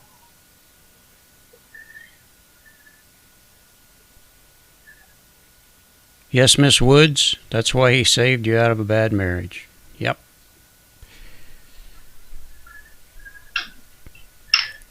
And that's why I was lucky enough to have my 50th wedding anniversary yesterday. And they said it wouldn't last. Isn't that cool? It is kind of neat, really. I didn't give it much thought till people started telling me it was a big thing, and it really is. Yeah. Yeah, my grandparents made it at 65. My grandpa died in King, and he was a vet. Wasn't a vet. He was actually World War II, but married till the end. I remember my grandma going and seeing him every 3 days. She was up there visiting him. It was an hour away.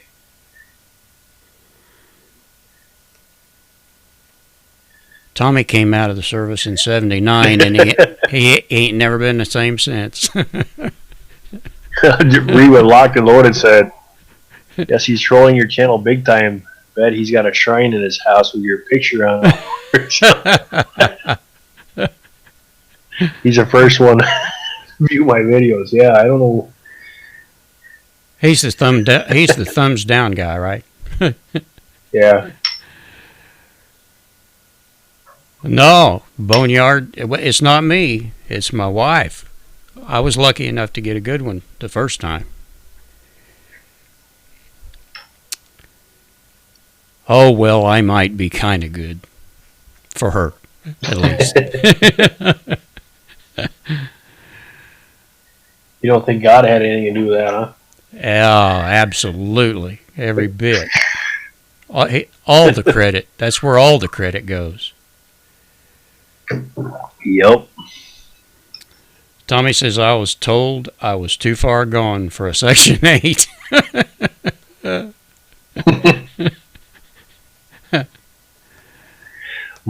Boneyard, most trolls are paid shells. I kind of believe that. They're paid shills. I kind of believe that. Yeah, and George Soros is probably paying most of them. Especially when they come in a place like this. Oh yeah, they'd have a field day in here, but I'd have a field day back because then they can talk. I had to kick a guy out a while ago. He was saying bad things. You gotta set up your moderators. I do need to do that. Yes. Well, this is my first go around. Okay. Mark and Tommy are my first moderators. Did you see what Tommy says? I'm Merle's personal troll. Okay, yeah. Yeah, well, here's another one. I was watching Loaded's buddy.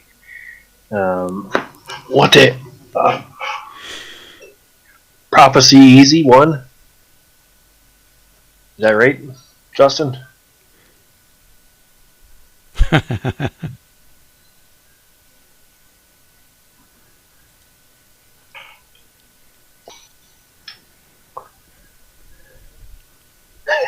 Dirty, evil, satanic sorrows. I don't know how that one got through there.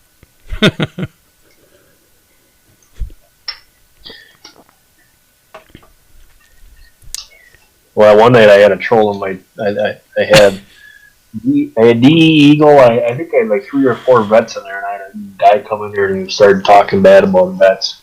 He picked the wrong room to come into. Oh yeah. Yeah, Prophet Easy. He'd be another one to have. Chat room. I would love to sit down and do a live stream with him.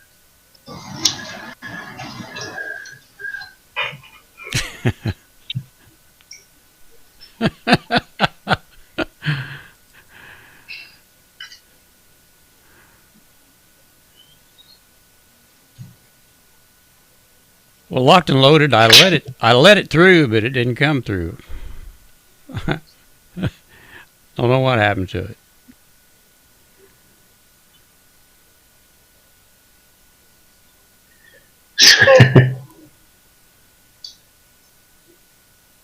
Wow.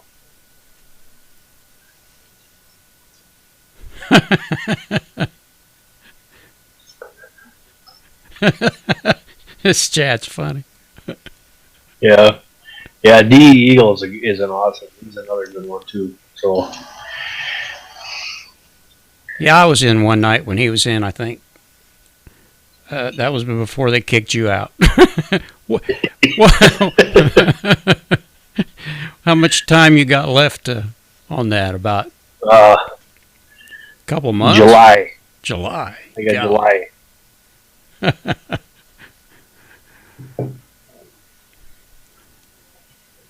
The funny thing is they don't even tell you the ropes when you do that. So, and I sit here and you watch all these people playing songs and stuff, and Wisconsin Homesteading had his iPod on and he had it in the background playing, and they busted him too. So it's just like, I don't know, they pick on some people and other people can do whatever they want. Well, I don't play any music unless I get it from YouTube, and I have even heard that some of the songs that you get from YouTube, they actually will get you, flag you for too. So I go to let me see here.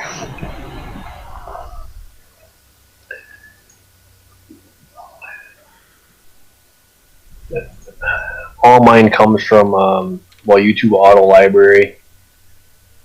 Yep. Epic Sound is where I get a lot of mine from. You can actually sign up, and they have most of them are free.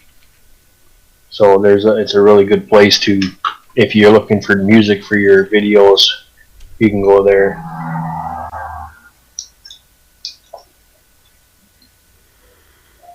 But you got to be pretty careful. We talk about that quite a little bit in the live streaming shows that we do.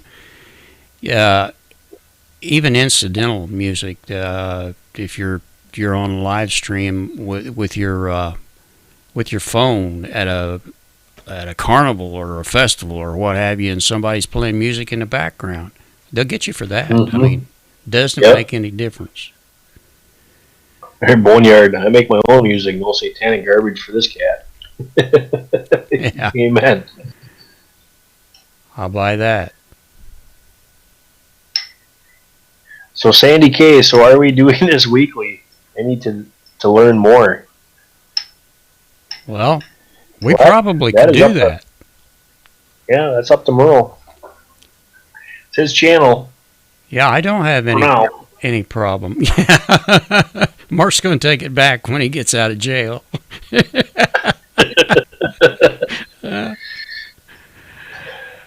Yeah, that's pretty funny.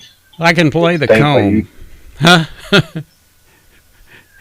Yeah, get out of YouTube jail. Yeah, that's it.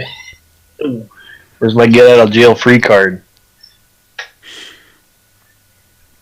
Well, you know, it's up to you guys. If you want us to do this, I got no problem with that. You know, No, I I think don't there's either. a lot of people with information. I think there's a lot of people that would come in here, and that's the biggest thing is for you, Merle, to grow your channel is repetitiveness. If you start doing a live stream on Saturday nights, you'll get a lot more subscribers, a lot more people coming in here. I know a lot of guys that are itching at the bit for me to go back on. Well, you are. You're back on. Yeah, I'm back on. at, I'm here. at least one day a week. Yeah, we'll try to do that. Only maybe we won't be an hour late next week. We'll try to get things working a little better. Like on mine too is I'm trying to get Justin over there to get his camera and his mic fixed, but you know I like to promote the channels, put their channels up to give them some time. Tommy says I vote yes. Okay, Tom. But I mean, the Eagle would come in here. There's a lot of the guys that I know that would jump right on that in a heartbeat, and there's a lot of people out there with great information that would be more than willing to come in here. So, Sandy K, yes. I guess you're getting yeses, Merle. I think we're just going to have to show up next week. 8 o'clock Central. Is now everybody here did they all subscribe to Merle's channel and hit the bell so you know that when it's on? I think they probably did. Yeah.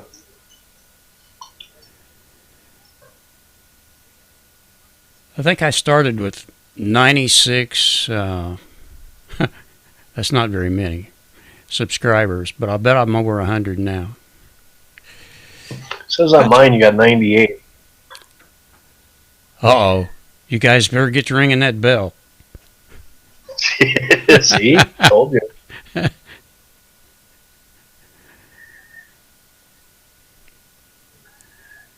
Yes. Yeah, we'll be here next week, hopefully. I just popped over 1660, so You've been around a lot longer than I have. yep. I vote for Merle and Mark with a guest each week. Oh, no, Tommy. That's all I could do to get one guest going here. Oh, Got to build another box there. Tommy says I'm at 102. There you go. That's what I like to see. That's cool. Yeah, we like that. Yeah, I thank you for the great shout-out video you made for me, Mark. Yeah. Oh, yeah. I remember that. If you guys haven't checked out my new one, I just did one for Merle here, too, this morning. Yeah, I put a video up today, which was about 3 weeks late, but that's another story. Anyway, and I saw my channel name, and what? And then I realized what it was, and I said, well, you know, that was really smart of him to do that. That was cool that he did that. Put the word out. Yeah, I was thinking that. Yeah, go ahead. I was thinking this morning how I could tell my subscribers and stuff where I was going to be at, because they've been bugging me to get on here. And I've been doing on Mikey's channel, which is but he usually falls asleep or passes out or tries to hurt himself. Or so if you guys want some entertainment, the Dillon Family Homestead, that's Mikey's channel. Well, yeah, I'm surprised he's not here. I'm surprised he didn't make it tonight. He's doing a live stream with his wife. But Locked and Loaded said, "I'll get you some more subscribers. I'll do a video about your channel tomorrow." Yeah, he's got some good subscribers there. Every little bit helps. Betcha. Yep, Thomas too. And that's the biggest thing, is just to get, it's a family, and you need to look out for each other. And I watch my subscribers. They watch my channel, I watch their channel. They leave comments, I leave comments. Even if it is just saying, "Hey, thanks for sharing," at least they know that I sat there and I watched that video. And it does help every time. So. Tommy says I shared this to my timeline on Facebook. And that works too. Yeah. There you go. Yeah. I have to admit that I don't do Facebook much, and I probably should, I guess, maybe. But I despise... No, I shouldn't say that either. Never mind. Really, I won't go down that road. The sad part of it is that when you get into being a bigger channel, you have to have two different networks, two social networks. So if it isn't Facebook or Twitter or Instagram or something like that, but you have to have two means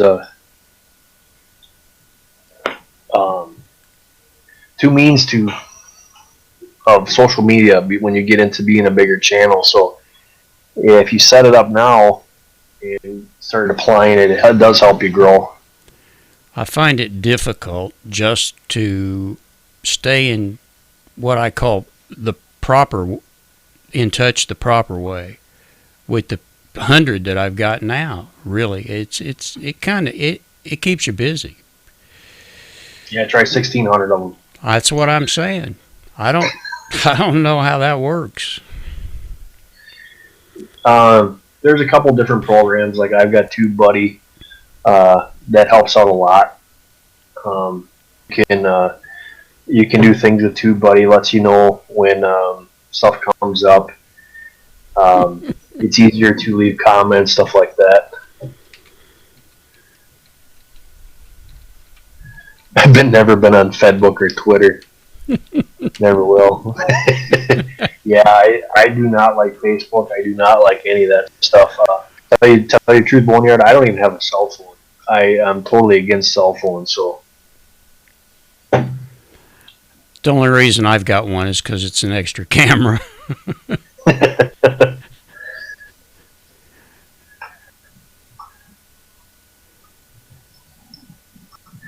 So what you need to do, Sue, is you need to go to Google Hangouts. Is probably the easiest route and line up for it.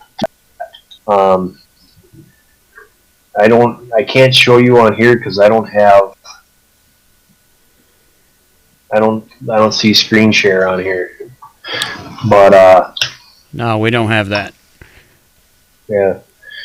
But you have to go in and get into Google Hangouts, and then from there you can invite people on. Hey, Watchman, glad you could join us.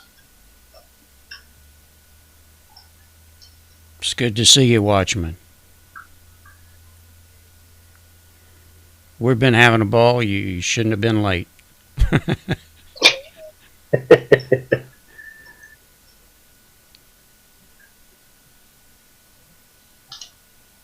People that are waking up, they're starving for this kind of knowledge, so your channel will grow fast. Well, yeah.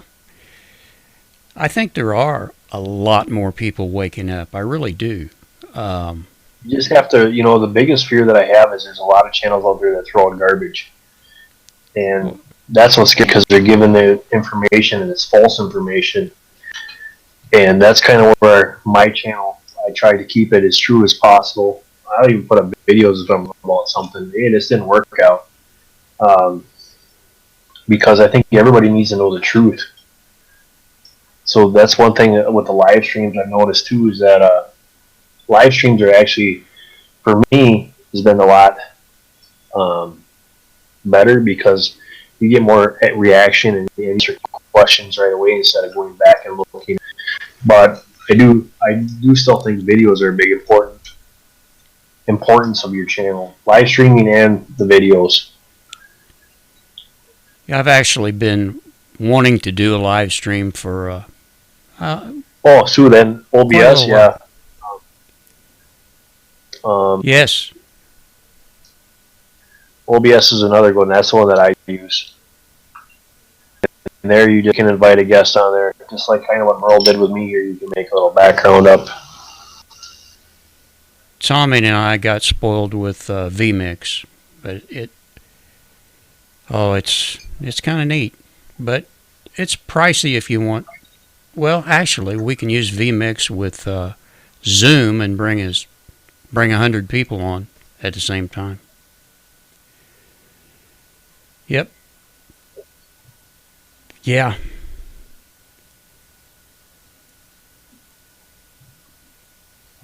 Well, fire, never a good thing. Tommy, which version do you have? I've got the 350 one. He's got the free version. No, he wouldn't do that. The kid was in the garage and put gas in his motorcycle and had some spilt and it ignited. And then he panicked and it was out of control from there. Not good. That's a sad, sad story. That's just about another sad story. You said 10 hours of Ocean 10.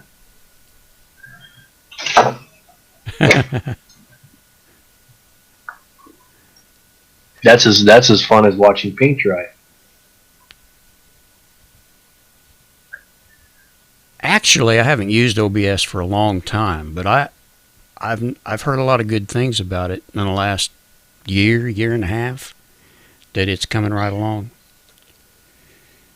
Yeah, Tommy, that's I agree with you 100%. Really, I'm really liking the VMAX.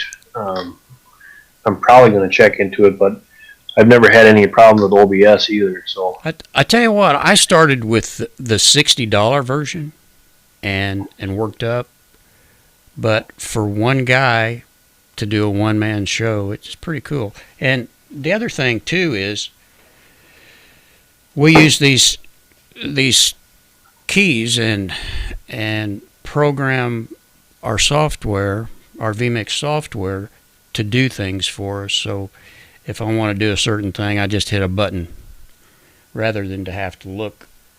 Of course, I don't even have it hooked up right now, but it's pretty neat.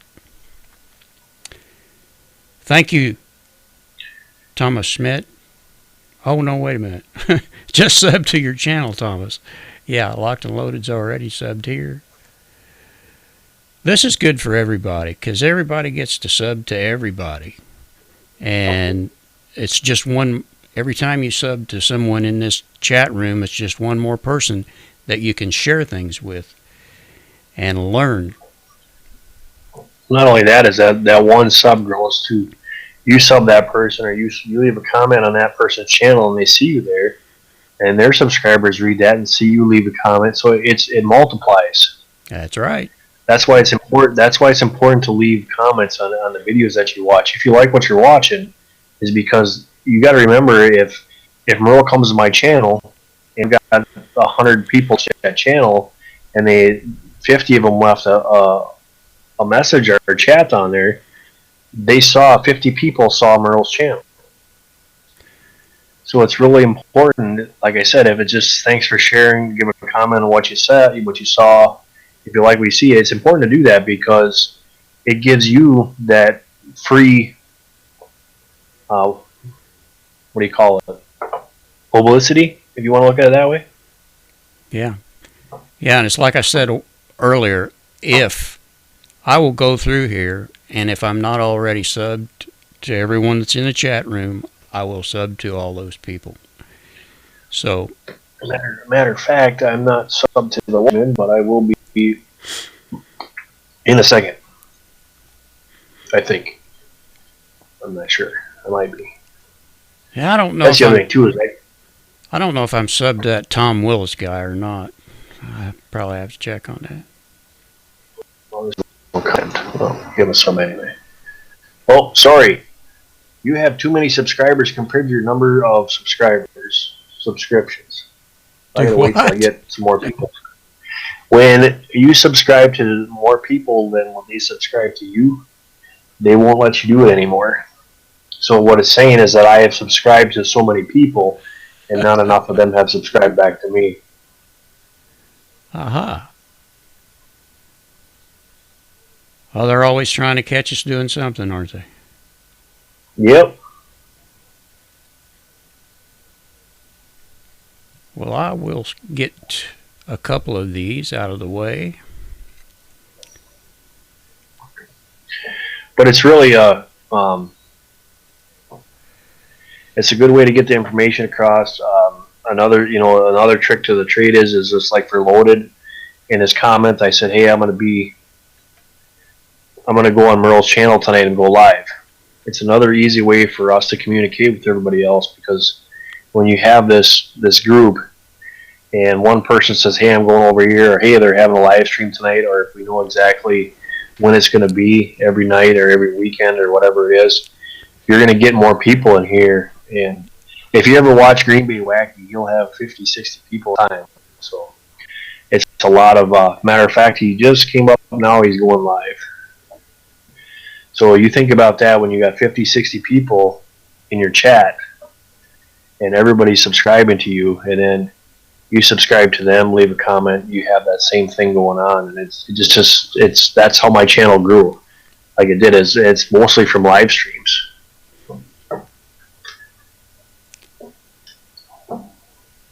And that's a good thing.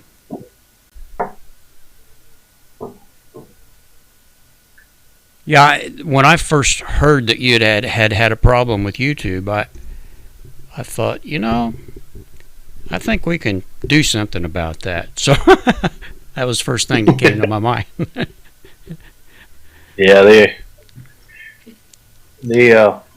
think they have control, but they're going to try to stop and try to do things. He just flipped the screen there, so there he is. Now he comes back. But I think it'd be fun to have one every weekend. I mean, sometimes we're busy on the weekends, but can work something out. I think it actually might be a good idea to try to do it when we can on Saturday night. We may not always be 2 or 3 hours worth, but we'll see how it goes. Seems like a lot of people staying up late tonight. Oh, let me see here. What do I have for my live streams tonight? We have Mikey's Just in Time Prepping. Micro Homesteader, he's on. Postal Studios on.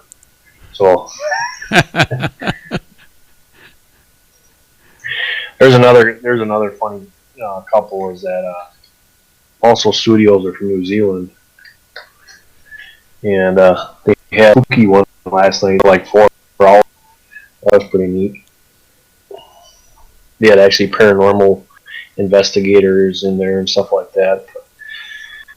It was pretty neat. It just goes to show you that, they had 30, 40 people in there at a time. Yeah, it shows much interest. Yeah, I think you get the right things, the right topics. That's the biggest thing, is to stay on topic. And sometimes your room, you just can't do that. All right, hold for it. Always up 3/4 of the night. That's not a good thing. Yeah, I've been there too. Sometimes you just can't sleep, or you wake up, go to bed at 10 o'clock and wake up at 2 and can't go back to sleep. It's not a good thing. I've been there. How many here have seen a UFO? I must admit that I have not. I would not be surprised to see one, but I haven't seen one yet. Tommy says a show like this is much, much better than TV, which I don't watch anymore. And you know, Tommy, I don't either. I get all my entertainment and my news from YouTube. and from the world of live streaming and stuff like that. And that is, you know, anybody that is interested in doing live streaming, you might stop by the world of live streaming on YouTube. The world of live streaming. And there you're likely to find Tommy Willis and myself. I've been missing about every other week lately because I'm working on the garden fence and such, but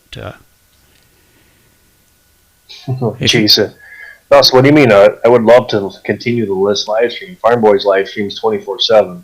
Buh. Yeah. I could never do that. That's Wow. like way too long. No, I'm not going to be good for that. Boneyard Militia has seen one, and they do not come from fake space or aliens. Fallen angel technology are here. They are here. Yeah, they are. Yeah, I don't doubt that. I don't know it because I haven't seen it, but I don't doubt it.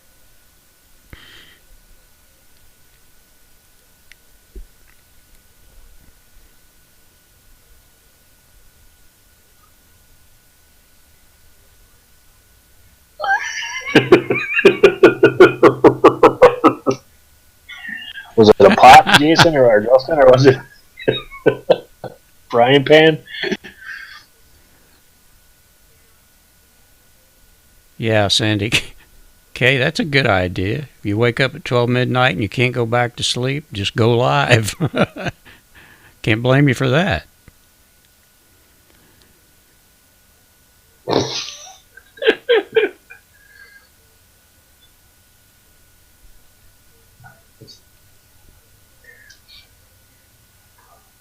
So did you guys... Go ahead. What? I didn't see if any of you guys get all your gardening questions answered here.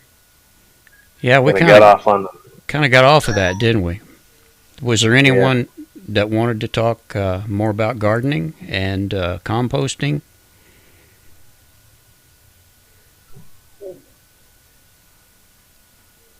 If you do, be sure and ask Mark, because I'm taking baby steps with it right now. Now, my wife is pretty good. She knows all the things that you're supposed to do with a garden, only she calls it different things than they call it now. So, because she's been a gardening since, gosh, well, I don't know. She's probably been in a garden for 60, 70 years, almost 70 years. So you got to learn something in all that time.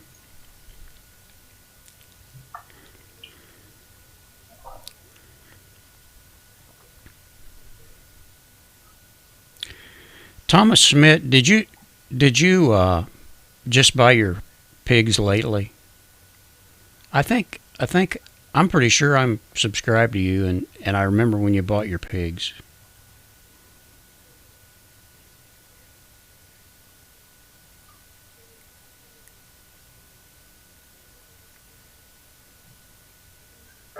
Terminator.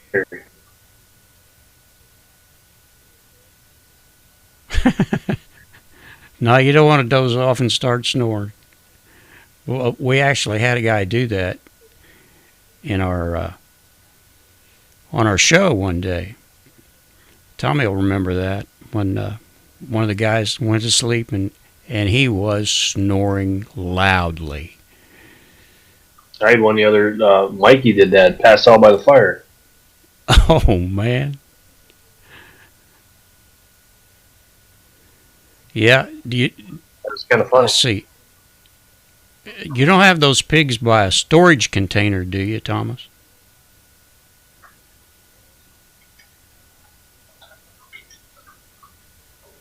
I think you might.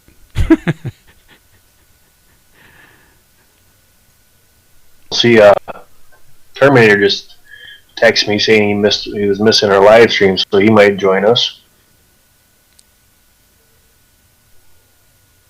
The more the merrier. See, all the old boys are there. They're filtering in. Filtering in, yeah, they are. Okay. Recon. Rion. The guy's name was Rion. Rion that went to sleep and started snoring. They don't care, Sandy. Justin had a question. Justin had a question. Oh, we're missing. Yeah, Justin, I was going to get to that.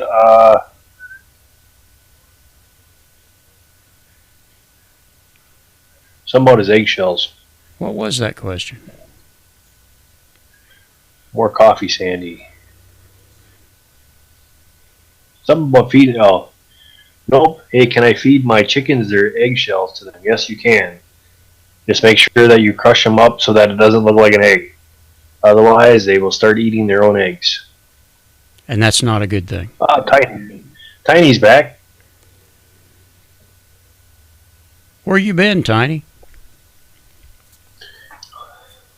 He dozed off for a bit, but he's back. We haven't solved all the problems. We still got bugs in our garden. You know, there's a theory about that and about growing. If your soil is properly maintained and amended, that you won't have bugs. I've heard that. So there's a studies out there now that a plant that's in stress gives out a pheromone, which attracts the bugs because they think it's dying. So one of the questions that I asked a long time ago is, God, why did you put bugs on this earth? And what is their purpose? And the long story short is the answer to that is that they are the ones that take and decompose and break things down. And if our garden is healthy, our plants are healthy, they're not giving off that pheromone, and we have no bugs. Now, wouldn't that be great? Sounds about right. Makes sense to me. Tiny took a little Tom, nap. you can feed your eggshells to your chickens. You just got to make sure that they're crushed up enough so that they can't recognize it as a egg, because then if you do that, they will take in their own eggs.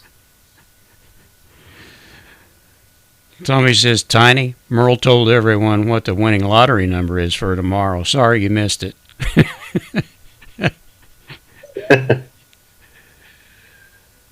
Yeah, I got them written down here. I'll send it to you.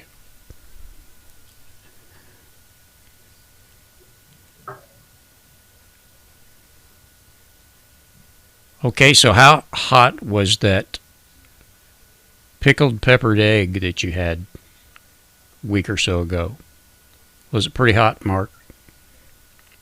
Oh, that pepper that I had? No, Yeah. it was an egg that you Yeah, but I put. I made it with the Reaper pepper. Yes, yeah, you did. Yeah, Pretty warm. pretty warm. I bet it was. Now I like hot. That was I like hot food, but I don't like it when it's so hot that I can't even taste it. That's well. The funny part of it is that it tasted really good. And enough, I eat hot to tell you the truth. To me, it was spicy. Yeah. I've had other people that took a bite of the first part of the egg and couldn't eat it. But I like hot stuff. I grow the hottest pepper in the world. But There's things that I had made before, like a pot of chili, and I sliced off a little bit and threw it in there, and the whole pot was so hot I was the only one eating it. So it does. You gotta watch out what you do with them peppers. But anybody else, I'll be happy to send you one or two. You can try them out. Yeah.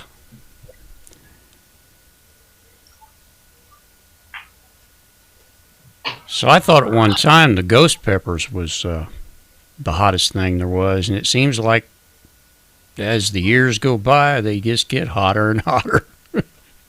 Yeah, the ghost pepper was in there for a while, and then now the Carolina Reaper is twice as hot as a ghost pepper. Wow. Yeah, that wasn't fun either, Loaded. That sometimes I think that toilets need handrails. Yeah. Oh, Forester, all right. Yes. Food Forest. I know that name. Yep, some of the old guys are coming back, see? Right? Now we just need Eagle to come in here and... What is it? Is it the West Coast waking up or what? See, that was a thing that I did with my live streams. Is I found out that there was a lot of late, people on later that didn't have some I would. So that's kind of why I started the live stream at 10 o'clock. And it helped to get in touch with those people, late nighters. Yeah, 8 o'clock is not so late that you can't get to the East Coast, and not so early that you can't pick up the West. So it's a pretty good time. Mm-hmm. Sandy, I don't like hot, spicy food. It kills me. There's actually a study done on hot peppers they're very healthy for you, but because of what we put into our system is what actually causes us heartburn and all the other bad things. But hot stuff is actually not bad for us. No, I'm told it is actually good for you. But you have to. It speeds up your metabolism. It speeds up your boosts your. Can't think of the words. But you have to eat the other things that go along with it to make it really work the best. Mm-hmm. And I don't know what they are yet, but that's what I've been told anyway. When I used to live out in Arizona, one of the biggest things that was on the Indian reservation is they made a lot of hot food, Mexico hot food, but they had fresh, they had the fresh chilies, but they'd have green tomatoes, which actually helped to calm the hot peppers down. They made fresh dips and stuff like that, which were spicy, but they were still really good. So it's Sandy. Peppers kill mold, yeast, and fungi in your body. See? I believe that, yeah.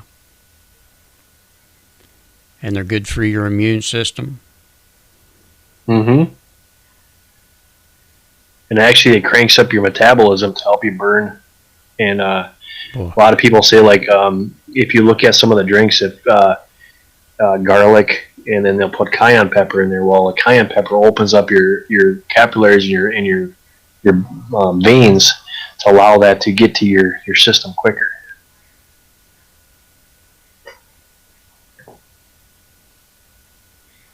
I'll buy that.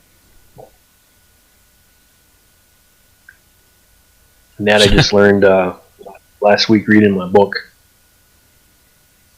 Thought you left. I'll go back through this video and get the names of those books and pick them up.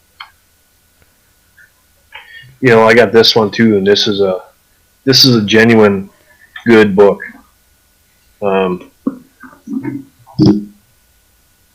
Get into the camera. Oh, go over here. Come on. There we go. The Country Doctor Handbook. Ooh, I'll bet Another that is good one. Yeah, I bet.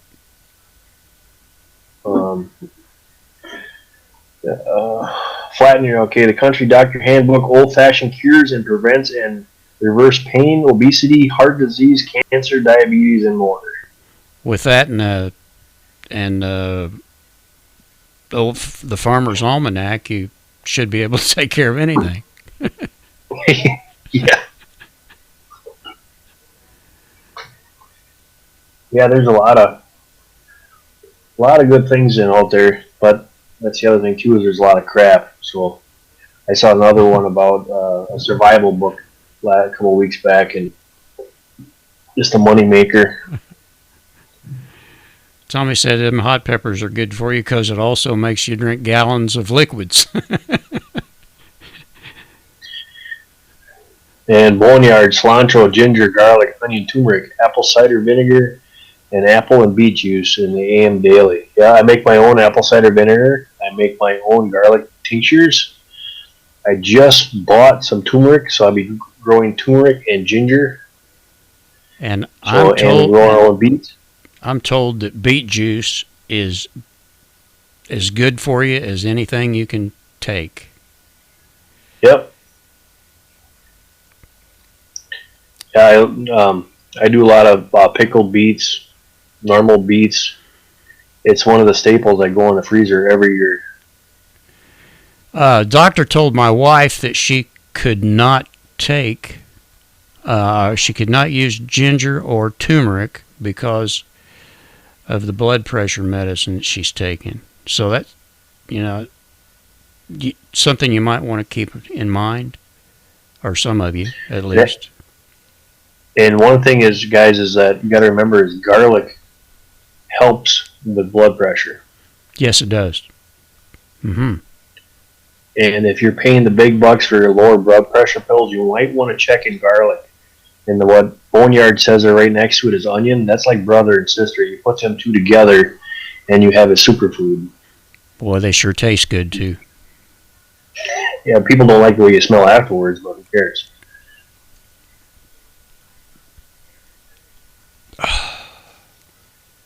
Yep, Food Forest says it right. Hunt, gather, and grow. You live a long time. Now, the legal marijuana they're growing in my area is saturated with pesticides, and they don't care. Yeah, well, watchmen, after they use that marijuana, they probably don't care.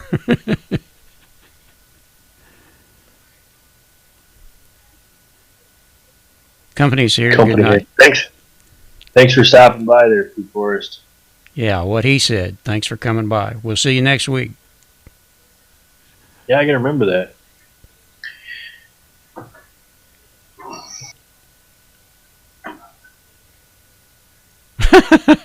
Tommy, I have all the problems in that country doctor book talks about. If I eat the book, will that solve my problems? All you can do is try. You can buy the book and get rid of your problems too. That's a good one. One at a time. I will say this, though. I have not always been someone that liked to eat vegetables all that well. When I was younger, I just loved a good steak, and occasionally it's not bad today, but I'm at a point in my life where I would rather have a complete plate full of vegetables than I would have a steak, to be quite honest. And yeah, I agree with that too. Yeah. 100%. And beef. Yep.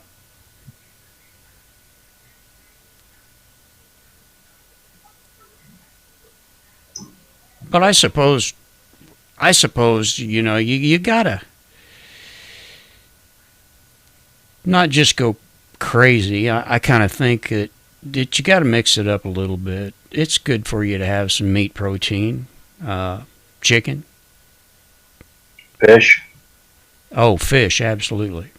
If you just make sure it ain't glowing. If you can find good fish, yeah. Yeah.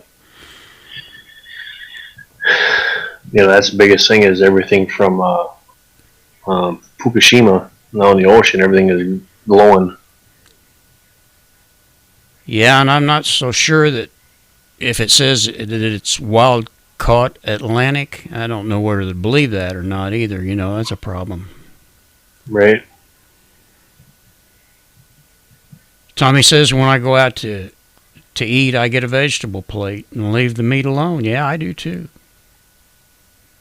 I really do. That's kind of hard, Tom. Especially for me, especially when I first butcher a cow, because you got them porterhouses, you got the T-bones, you got all that, and it's hard to leave that stuff alone.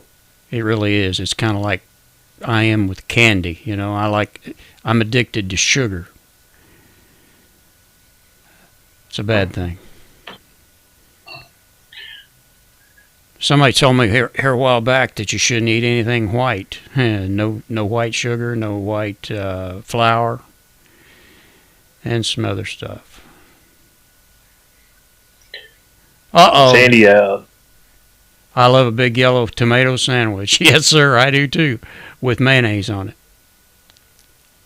And bacon. Yeah. Sandy, what I do with my onions is we grow a lot of onions. I think I got about 250 in already. We got another 200 to go. We dehydrate them, and then I grind them up into the seasoning. I make all my own seasonings that way. A lot of my vegetables and peppers and all that stuff go into my own seasonings. I make my own smoked salts and smoked paprika, chipotle, and all that other stuff. So, A couple of winters ago, I didn't have anything to do one day, and I dehydrated some thin slices of potatoes. And the wife came home and she saw what I had done, and she said, "Well, why did you do that?" I said, "Well, they might be kind of handy if you want to make some cheesy potatoes or something." Well, she started using those darn things, and then she started asking me to fix them because she can make quick meals with them. Yep. We did that a lot. Canned potatoes, the same thing, you know. Yeah. We put a lot of those away. It's quick and easy and fast. Yeah, well, we actually can. I wish loaded. I wish I can grow Pop-Tarts. Well, I'll tell you what, Loaded.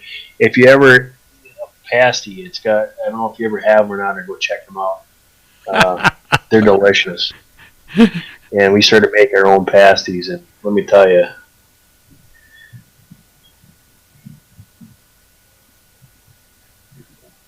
Yeah, Watchmen. Yeah, get the vegetable plate, you get E. coli. See, that's kind of funny. Everybody knows about that, but it was never talked about on the normal. Mainstream news don't want to talk about it. Nope. You know, it doesn't read my wallet exactly. That cannabis oil you're talking about is good stuff. It really is. And it doesn't make you high. It's just medicine. Poop tarts are my weakness. Me too. I can eat a box of them in, I don't know, 5 minutes maybe. Jeez, I'd be flying. I am the original Cookie Monster. Never heard of them, Mark. Yeah, go Google pasties. Yeah, I'm sure you'll love them. They make some of them with corned beef and hash. The original one is potatoes and hamburger and rutabaga. It's in a like a pie kind of thing. It's just, that's my weakness right there. Onions, potatoes, meat. I may have to have a midnight snack.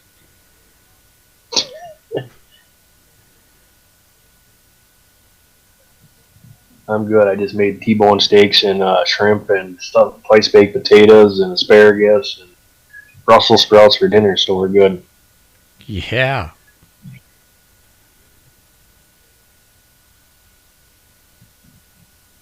So I can't wait till I get my chickens.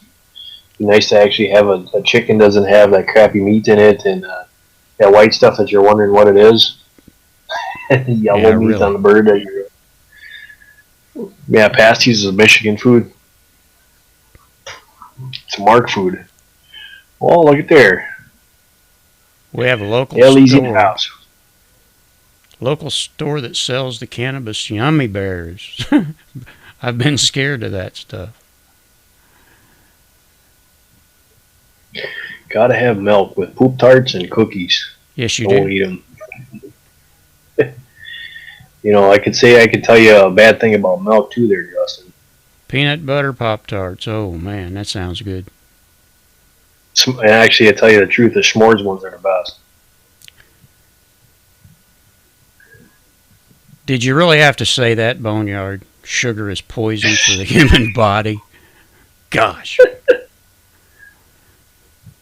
Yeah, we all. I know it is, but I just don't like to talk about it. So is regular salt. Yes.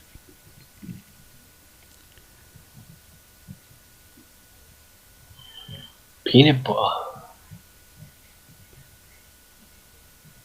Tiny, I ate so many Pop-Tarts and Torzel strudels. I haven't heard that one in a long time.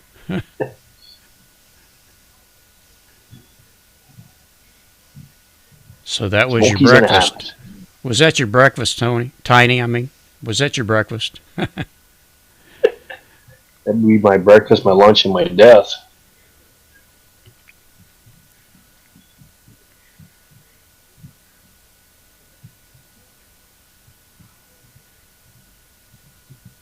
Boy, I'm German. I love chocolate. Yeah, me too. But at least I switched from the bad chocolate to dark chocolate. Now, dark chocolate's supposed to be good for you. At least that first pound, anyway. Holy man, first pound. You shouldn't eat more than a pound a week. So that'd be me and cheese. Yeah. I do love cheese. Good old squeaky cheese curds. Gosh. We should be talking about growing vegetables and not eating cheese and peanut butter. Now, making our own peanut butter. Well, there we go. Yeah, that's what we ought to do. Dark chocolate is rich in antioxidants. That's the only reason I eat it. I just don't like it, but I know it's good for me. Oh, maybe I should try eating some more of those. Yeah, Sandy, I that's one of the biggest parts that I like about summer is I just go walk outside and I can go to blueberry bush, I can hit an apple tree, I can go in the garden. It's just, yeah, it's a thing in disguise because everything is fresh and I can just yank it right out of the ground. Yeah, sure is. And that's a lot of things, huh? Good stuff. The other thing too, guys, is not only are we looking for our stuff, but look for your cilantro, mint, lemon balm, oregano, thyme. They all have dual purposes. They all are medicinal as much as they are used for cooking. So don't be afraid to try some of them herbs because they're easy to grow. Mint will take off and ruin a lot of stuff. It grows wild all over the place, but it is very healthy for you. And there are many, many videos on YouTube about all those things you just mentioned too. It's like horseradish. I mean, it's a lost art of people actually making horseradish, and it's really easy to do. And it's so healthy for you. We're talking about all this good food, and they're still stuck on Pop-Tarts. Apple cinnamon. Apple cinnamon Pop-Tarts. Yep, sweet potatoes too. I got the slips started, and I'm going to have about 30 plants of sweet potatoes this year. My one potato kicked off 30 slips from that. I couldn't believe it. I would judge that wife's got probably about that many, I think. I don't. She said she wanted to get them in the ground quickly. Yep. So our last freeze date is 15th, but I've checked the forecast, and if it's even anywhere close, we've had our last frost for the year, hopefully. I'm hoping ours, the old saying goes is you're not supposed to put anything in before Mother's Day. Yeah. And then for up here, our last frost date is Memorial Day. So. Yep. What happened to a lot of us people is that we watch the YouTube channels, and these people in the deep south come out with all these plants, and they're planting their garden, like 6 weeks ago and stuff like that, and they got us northerners all wound up. That's what happened. That's one of the mistakes that I made this year. Is I was just itchy finger, and I started planting. Well, now my plants are huge, and I gotta wait to get them in the ground, and that's a scary situation because you got a lot of things sitting there. That goes bad, there's a big problem. Ellie says her grandmother brought over mint from Ireland, spreads like mad. So there's original plant right there, because that's where it's actually from. Another good one, guys, if you can get it to grow, is wintergreen. It grows wild here, I think. I believe it does. That would be really. I mean, not just everywhere, but I think it does. Yeah, that's around here. It's hard to find. Yeah, the strawberries and blueberries.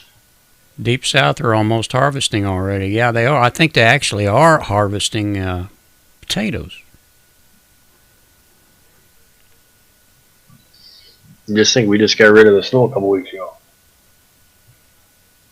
Well, yeah. I was thinking, like 2 videos ago, you still had some patches around here and there. Yeah, I sent it all over to Justin's house. It's kind of funny because after I made that video about saving your foundation, he's like, "Oh, dang, now I got to go off to work."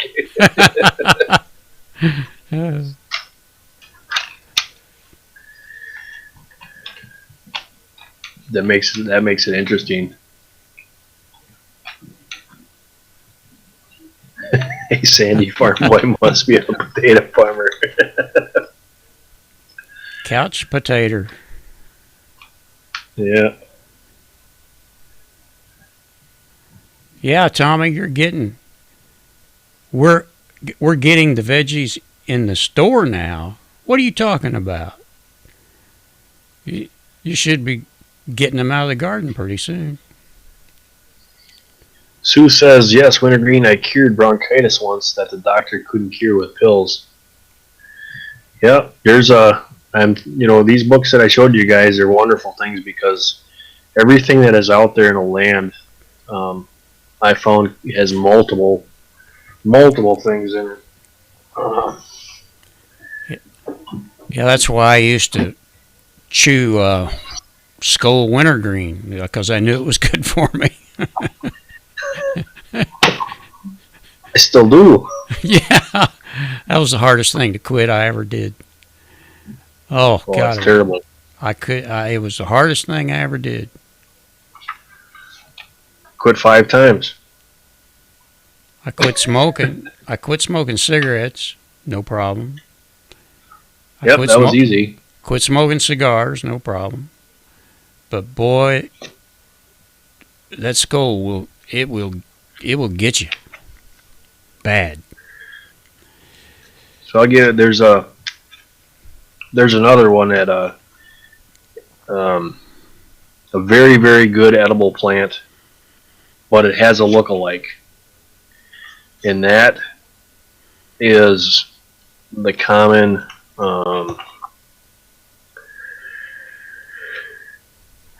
You find it by swamps. What is it? Cattails grow on it. That's what I'm thinking. Where are you? But you can use it as it's high in starch. It's like spaghetti. So when you cook it on a fire, it opens up and it's just like spaghetti. But it has the iris as a lookalike. The water cattail, and then you have the water iris, which look exactly like. Besides, they got straight fans on it, but the cattail is actually really healthy. It's potato. It's full of starch. So for you guys that are looking to help yourself in the woods, there's another good one.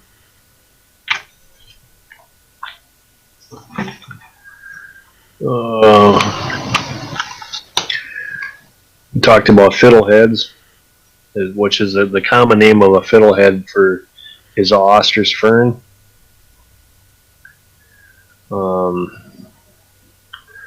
It's got the asparagus taste, so it's rich emerald green, so it's got the same benefits as asparagus. What's it look like?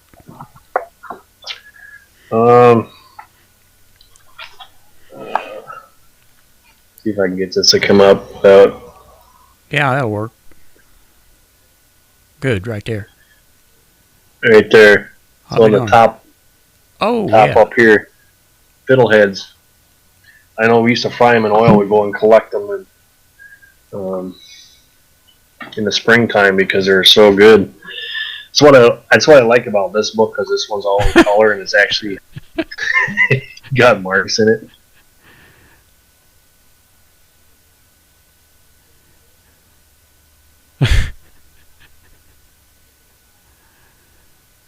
Tommy, you can do that. He says if I could build a raised bed off the ground, I might try a garden. I can't bend over without falling over. And you're just a young guy, too. Yeah, you're right. Potatoes are not really that healthy.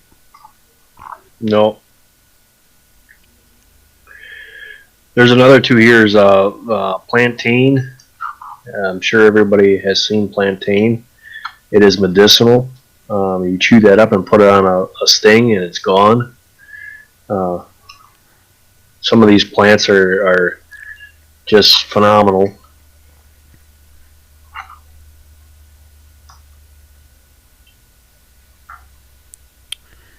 Well, I think somebody said something about some greens a while ago. When I was younger, and when I say younger, I mean even up in my 30s, I didn't really care that much for greens, but I just love the heck out of them anymore. And I know they're good for you. I just found out here recently, I'm going to see if I can find it, but Swiss chard is a superfood and very good for you. We eat a lot of that here. Yeah, it's phenomenal.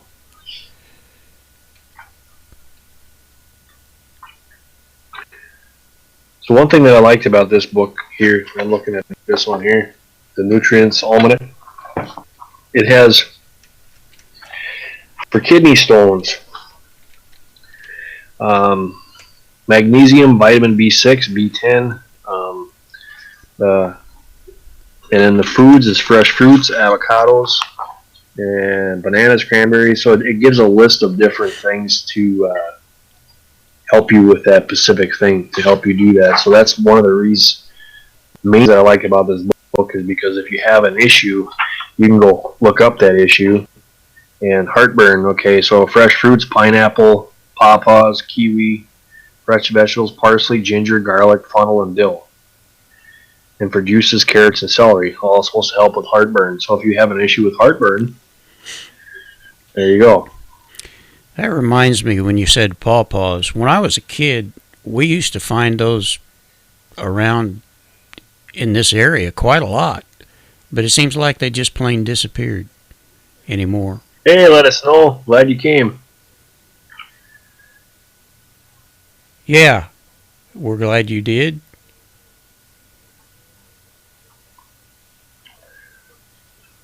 Yeah, there's Watchman said it really good. You guys don't believe in that black tea as much as they're promoting it.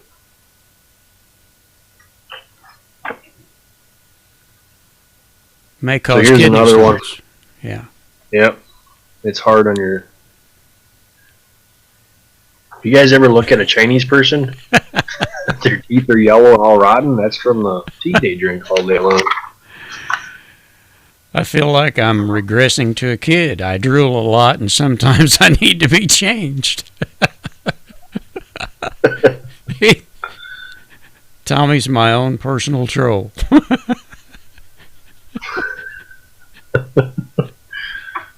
And he's. But at least he doesn't give me a thumbs down. Yeah, I'll give you a thumbs down. I shut my mouth.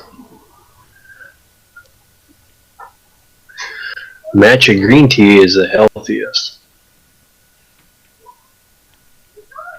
So I drink black tea all the time.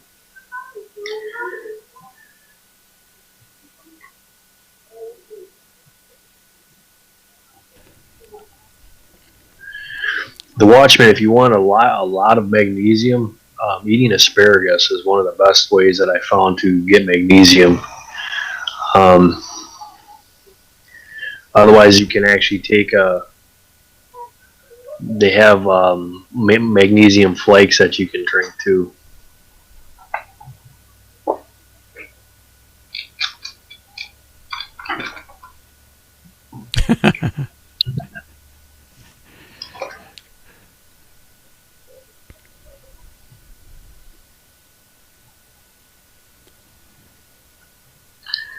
$15 herb drink. Yeah, juicing is another good way to burn up your vegetables that's in your garden too.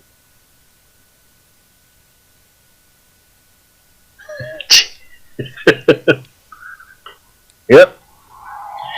The old saying goes, you come into the world in diapers and you're going to leave in diapers. So.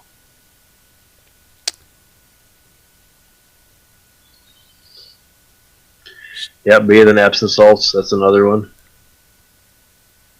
And Epsom salt is actually good for your plants too. Yeah, your plants are like any. We put Epsom salts in with a lot of things. I don't. The wife knows about, but I don't. But all I know is we use a lot of it. Epsom has magnesium in it, so if your plants are getting a dull color or kind of wilted, yellowish color, put some Epsom salt in there and they'll green right up. She bought a half a gallon of fish emulsion, I don't know, a couple of weeks ago for some of her plants that were, she thought they needed a little extra something.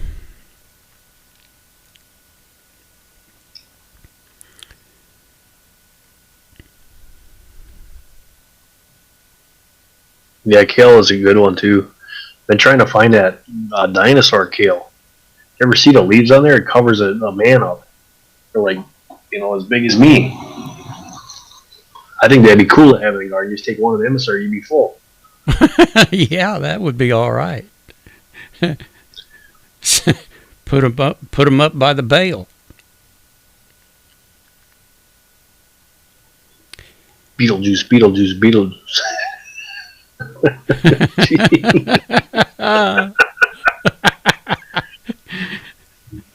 Tommy, it wouldn't have been the same without you, I'll tell you. We got a good crowd.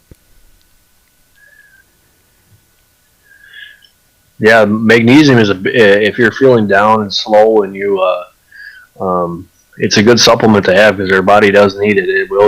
It boosts your energy. It does a lot of things.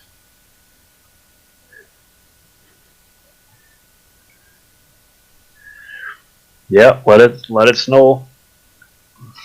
Greenhouse. That's why I'm telling you that I'm a little bit nervous because I got enough vegetables put into one freezer, but my canned stuff is running low. So I'm hoping this year that the greenhouse will put me over to the top where I need to be.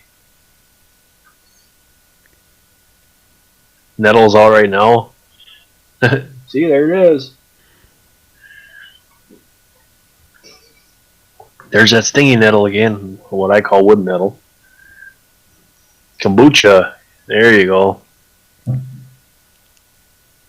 One yard, I do my own fermented cabbage, so it's the same as kombucha.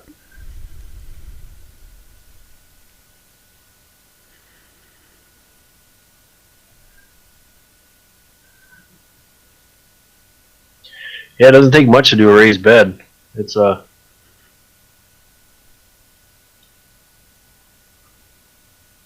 See you later, Justin. We'll see you on the next one.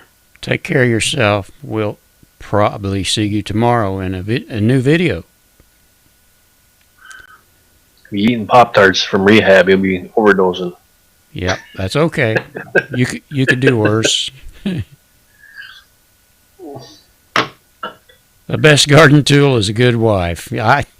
And you gotta, if you buy a rake or a hoe, they gotta be lady broke too. That'll get me in trouble probably. Thanks, Boneyard. Yeah.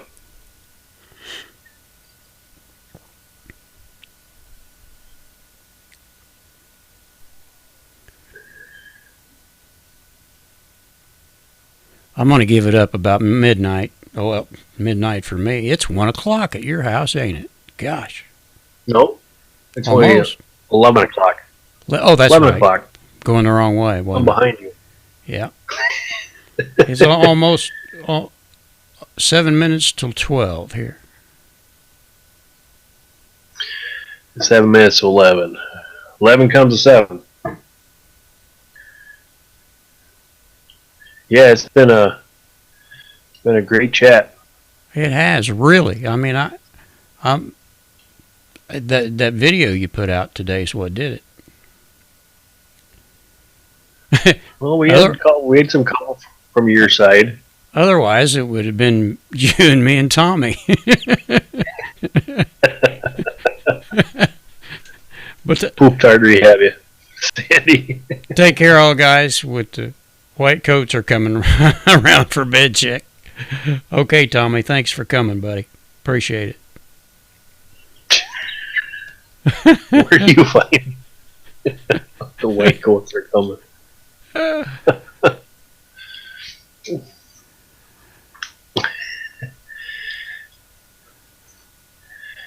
Watchman, you're probably right. Yeah.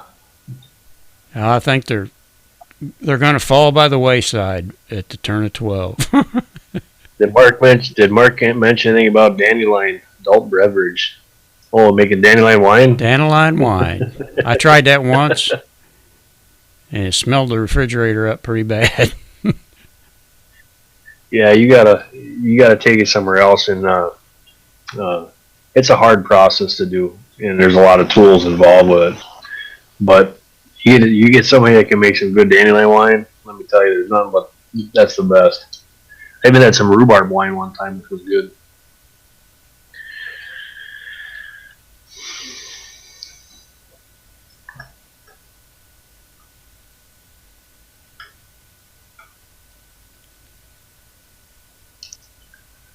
Right now, I was pulling dandelion roots for so that we can have we make dandelion root tea, and I've already made the dandelion coffee. I got that video out a while back ago. That's some good stuff too for you coffee drinkers. That it tastes exactly like coffee, but you don't have big crash. It's awesome.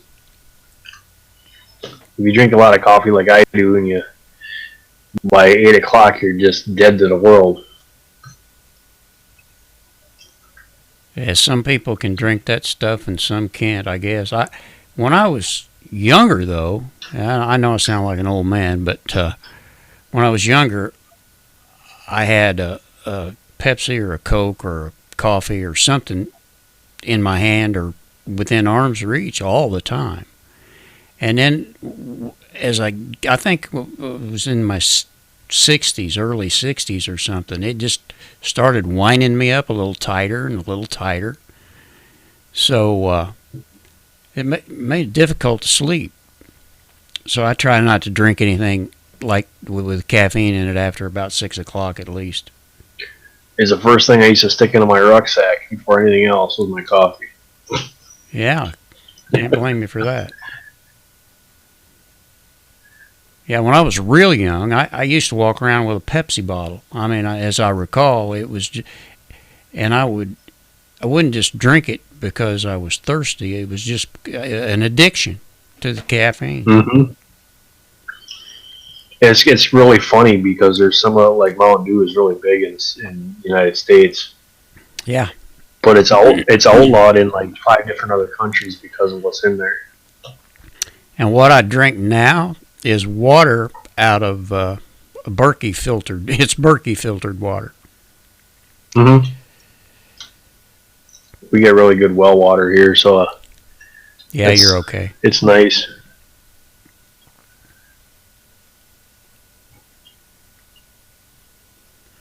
I drink tea from the time I get up till I go to bed. I can see how you could get addicted to the tea.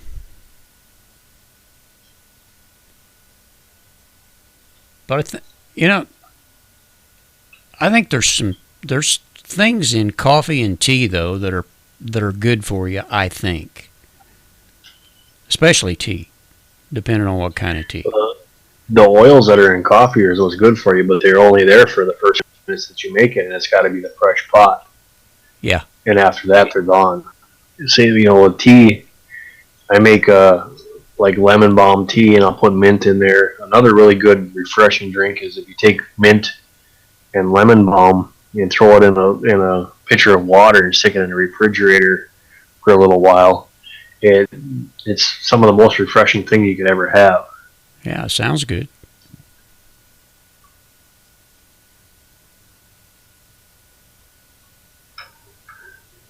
And in the wintertime, I love go and get some balsam, make some balsam tea, which is really good too.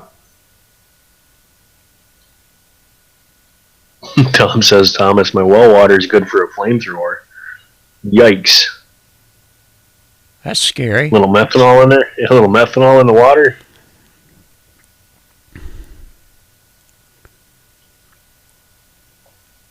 I've seen people and seen videos of that where they'll actually fill a glass up with water right out of their tap and then they'll light it. I've seen that too. That is scary. Can light it on fire. Wow.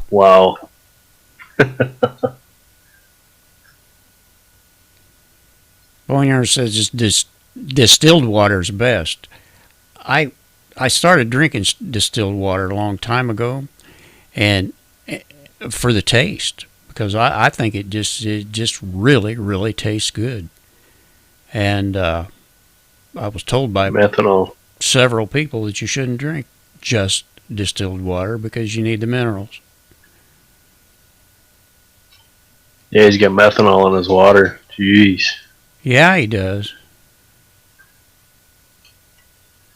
That's a scary thing too, when you can't even go to your tap to get some water. You're bathing in that and you're cooking with that. That's just You're not watering your pigs with that, are you? That could be an explosive experience. Pig farts up. Watchman says they're taking all the sweets away from the children. I say you should enjoy your youth while you have it, because when I was young, I could eat anything, and now I have to cut back. Yeah, well, I think we all do.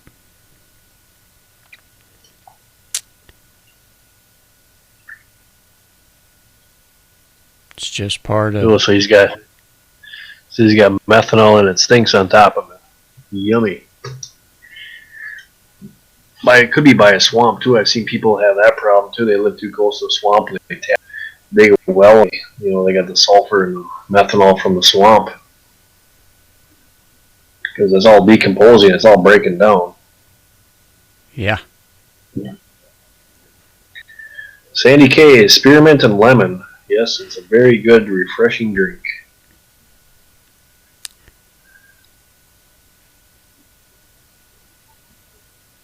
When I go out to a restaurant, I always have water with lemon.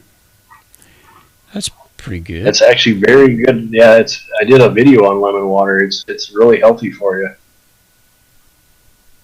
And guys, don't throw the peels away because you can shave that off. And the lemon peel and orange peel, that's really healthy for you too. It's got some good benefits. No swamp.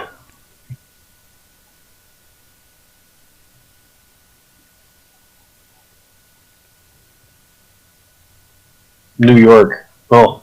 New York. Yeah. New York City. Well, guys, I hate to leave good company, especially with this many good companies, but I am going to have to call it a day. It's been fun. It's 11 o'clock, so. But if I'm still kicking next week and Mark's still kicking, maybe we can do it all over again. We can try it. Yeah, absolutely. I have to turn the reins back over to him in July. I guess it is. We can flip flop. 1 week on yours and 1 week on mine. Sounds like. So, guys, thanks everybody. Hey, thank you every one of you for coming and showing your support. I appreciate it. Remember to subscribe each other. Keep in touch, and most likely you will see us again on next Saturday. Or I'll see you guys on the other chats. You guys all take care. God bless. And we will see you on the next one. God bless and good night. Thanks for coming, guys. We'll see you.